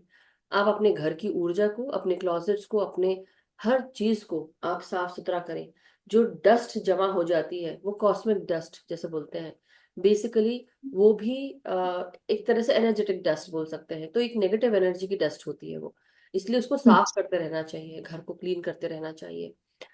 इसलिए नहाना भी चाहिए कि आपके जो शरीर में जो नेगेटिव एनर्जी जमा हो गई है, वो आप प्रॉपर हाइजीन फॉलो करते हैं तो नहाने से भी निकल जाती है। जैसा कि मैंने बताया, बहुत सारी चीजें हैं हमारे ध्यान साधना में जो हम डेली कुछ ना कुछ नया सीखते हैं, समझते हैं।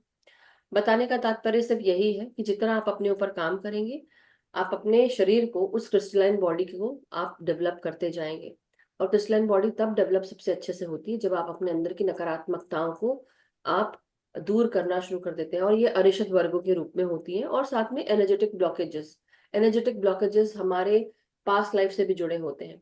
तो ये हीलिंग प्रैक्टिसेस के थ्रू उसको समझकर, और पास्ट लाइफ रिग्रेशन, एनएलपी, इन सब चीजों के थ्रू भी आप कर सकते हैं।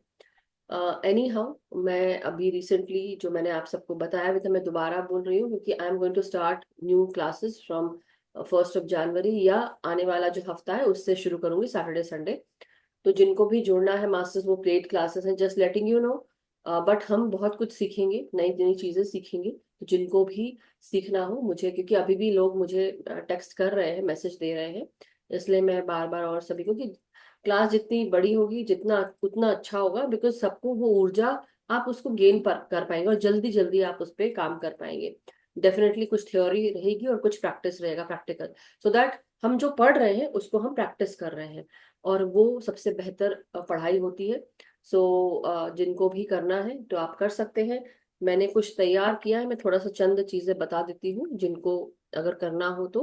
But otherwise you can always reach out to me, and मैं यहाँ पे नहीं शेयर करना चाहिए, लेकिन फिर भी, बिकॉज हम अपने क्लेयर्स जो हम डेवलप करते हैं, वो क्लेयर्स कैसे यूज करेंगे, और हर एक क्लेयर को कैसे यूज करना है, वो चीज, राइट। और आपके जो नॉर्मल 7 चक्रा होते हैं, उसके साथ हमारे और ट्रांसपर्सनल, सब पर्सनल चक्रास होते हैं, मेजर माइनर चक्रा होते हैं, उनके बारे में थोड़े से और डिटेल में जानेंगे। हमारी ऑरा के बारे में जानेंगे, साइकोमेट्री, इन सब चीजों के बारे में जानेंगे। एनर्जी हीलिंग प्रैक्टिसेस बहुत तरह से होती हैं, और उसके लिए कैसे अपनी एनर्जी को प्रिपेयर करना है वो जानेंगे। सिजिल्स बनाना सीखेंगे, और एक एक दो और चीजें हैं, लेकिन मैं सोच रही हूँ कि बहुत सारी चीजें हो जाएंगी एक ही क्लास में, सो इसलिए I don't want to put that.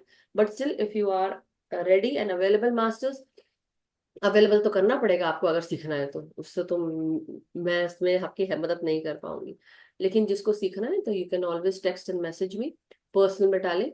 तो यही बताना था कि बहुत सारी चीजें हैं जो हम सीखेंगे आने वाले दिनों में, लेकिन ये पेड क्लासेस हैं।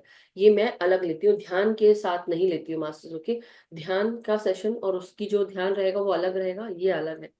So just letting you no कि ये आप मुझे ना बोले कि अरे आप ऐसा, हमको क्यों नहीं पता है, इसलिए मैं बता रही हूँ, नहीं तो कई लोगों को पता नहीं चलता, इसलिए बताया मैंने।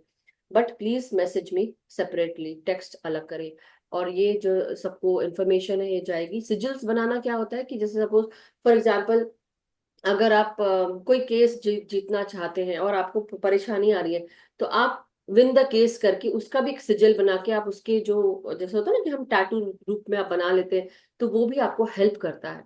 आपका इंटेंशन क्या है और उसके साथ आपको क्या चाहिए, तो वो आप सिजल खुद प्रिपेयर कर सकते हैं। बट उसके लिए उसको सीखना, समझना, और साइकोमेट्री होता है जहां पर आप अपनी खुद की जो जैसे कि हम सपोज किसी के घर गए या कोई भी चीज हम छूते हैं, छूकर हमको उसकी एनर्जी कैसे महसूस होती है, उसके ऑब्जेक्ट को रीड करना, उसके पास्ट प्रेजेंट फ्यूचर को रीड करना, हर चीज आप उसको छू कर, पकड़ कर, आप उसके साथ कैसी ऊर्जा जुड़ी हुई है वो, जैसे सपोज फॉर एग्जांपल हमने ट्री को छुआ और ट्री को हमने छू कर देखने की कोशिश की कि वो ट्री कितना ओल्ड है, क्या आप उसको रीड कर पा रहे हैं, ऑल दो, ये सब चीजें भी हम सीखेंगे। और कई बार केवल ट्री की बात नहीं है, तो मैं आपको बता रही हूँ कि ऐसे ऐसे आइडियाज हैं कि जो आप कहीं पे भी जाते हैं तो आप चीजों को छूकर उसको समझने की कोशिश करें। मगर उसके लिए तैयारी क्या होनी चाहिए कि आपकी जो साइकिक एबिलिटी है, कौन कौन सी साइकिक एबिलिटी, उसको उजागर करना, उससे उस पे काम करना। तो वो ध्यान साधना तब साधना से ही होती है मास्टर्स, वो सबको करना पड़ता है। फिर उसके बाद आती है डिविनेशन टूल्स आती हैं। डिविनेशन टूल्स भी होते हैं, लेकिन मैं अगर हर चीज एक ही क्लास में बता दूंगी तो सब कुछ ऐसे जुड़ जाएगा, तो वो नेक्स्ट क्लास में रहेगा। लेकिन ये फर्स्ट क्लास में आपको कुछ ऐसी चुनिंदा चीजें जो बेसिक बिगिनर, एंड उसके साथ साथ उसको आप गहन कर सकते हैं, एंड देन फिर हम इनटू एंजल कार्ड रीडिंग या एंजलिक अट्यूनमेंट्स जो होते हैं वो मिलेंगे आपको, तो वो सब भी हम करेंगे। लेकिन फर्स्ट स्टेप वाइज, यानी कि स्टेप वाइज हम आगे बढ़ेंगे। तो जिनको करना है वो प्लीज मुझे टेक्स्ट कर दें, क्योंकि मैं जब शुरू कर दूंगी तो बीच में से अगर आप शुरू करेंगे तो then it will be difficult, right. तो इसलिए फीस वीस आपको पर्सनली बता दी जाएगी, यहाँ पे नहीं बोलूंगी। Thank you so much masters. नया साल आने वाला है, नए साल के स्वागत के लिए अपने आप को तैयार करें, अपने मन को, विचारों को, अपने शरीर को हम नकारात्मक भावों से दूर रखें, उसको रिलीज करें। अपनी जो बॉडी हमारी जो होती है ये डेंस हो जाती है इमोशनल चीजों से, या जो हम परेशानियां झेलते हैं, कई बार हमारे मन मस्तिष्क पर, शरीर में वो डेंस हैवी एनर्जी का एक जमावड़ा हो जाता है, हर एक चक्र में हो जाता है और शरीर में हो जाता है। दर्द के रूप में हमें तकलीफ होने लगती है, सर दर्द हो जाता है तो कभी पीठ दर्द होती है, कभी पैर दर्द, कभी घुटने दर्द, कभी एंकल्स दर्द, कभी तलवे दर्द होने लगते हैं, उंगलियां दर्द होने लगती है, हड्डियां हड्डियां दर्द होने लगती है। ये क्यों होता है? बिकॉज हमने कोई चीज है जिसपे हमने ध्यान नहीं दिया। तो हम ये सब भी सीखेंगे आने वाले दिनों में, लेकिन राइट नाउ जो आपको करना है आने वाले दिनों के लिए, कि अपने बॉडी को जितना हम साफ करते रहें, सिर्फ नहा कर साफ करने का मतलब नहीं है। कोशिश करिए कि आप अपने दिल, दिमाग, मन को, हृदय को साफ करें, तब हमारी बॉडी एक्चुअली जो स्पिरिचुअल बॉडी है वो हम उसको डेवलप कर पाते हैं। और ये स्पिरिचुअल बॉडी, क्रिस्टलाइन बॉडी इसको कहते हैं। और इसलिए अब ज्यादा बात ना करते हुए, अगर किसी का कोई प्रश्न नहीं है तो देन प्लीज हम सब कल मिलेंगे।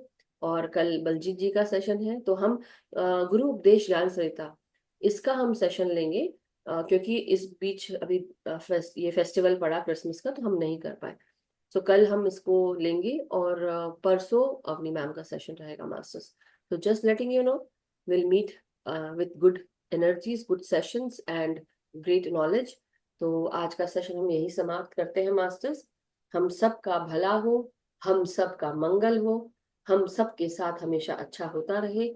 हम सब कलेक्टिव कॉन्शियसनेस के साथ, इस ग्रुप के साथ जुड़कर हम ध्यान साधना करते रहें, हमारी चेतना का विस्तार होता रहे।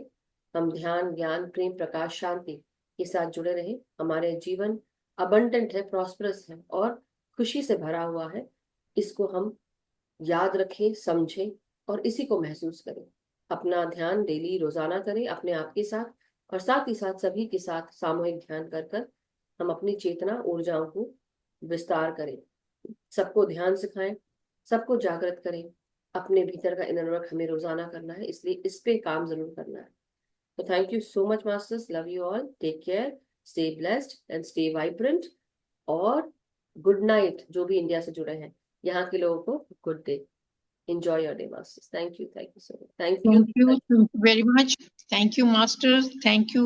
God bless you all and sleep well. Madhuji, have a nice day. Thank you. After we have a good Love you. Love you. Bye. Love you.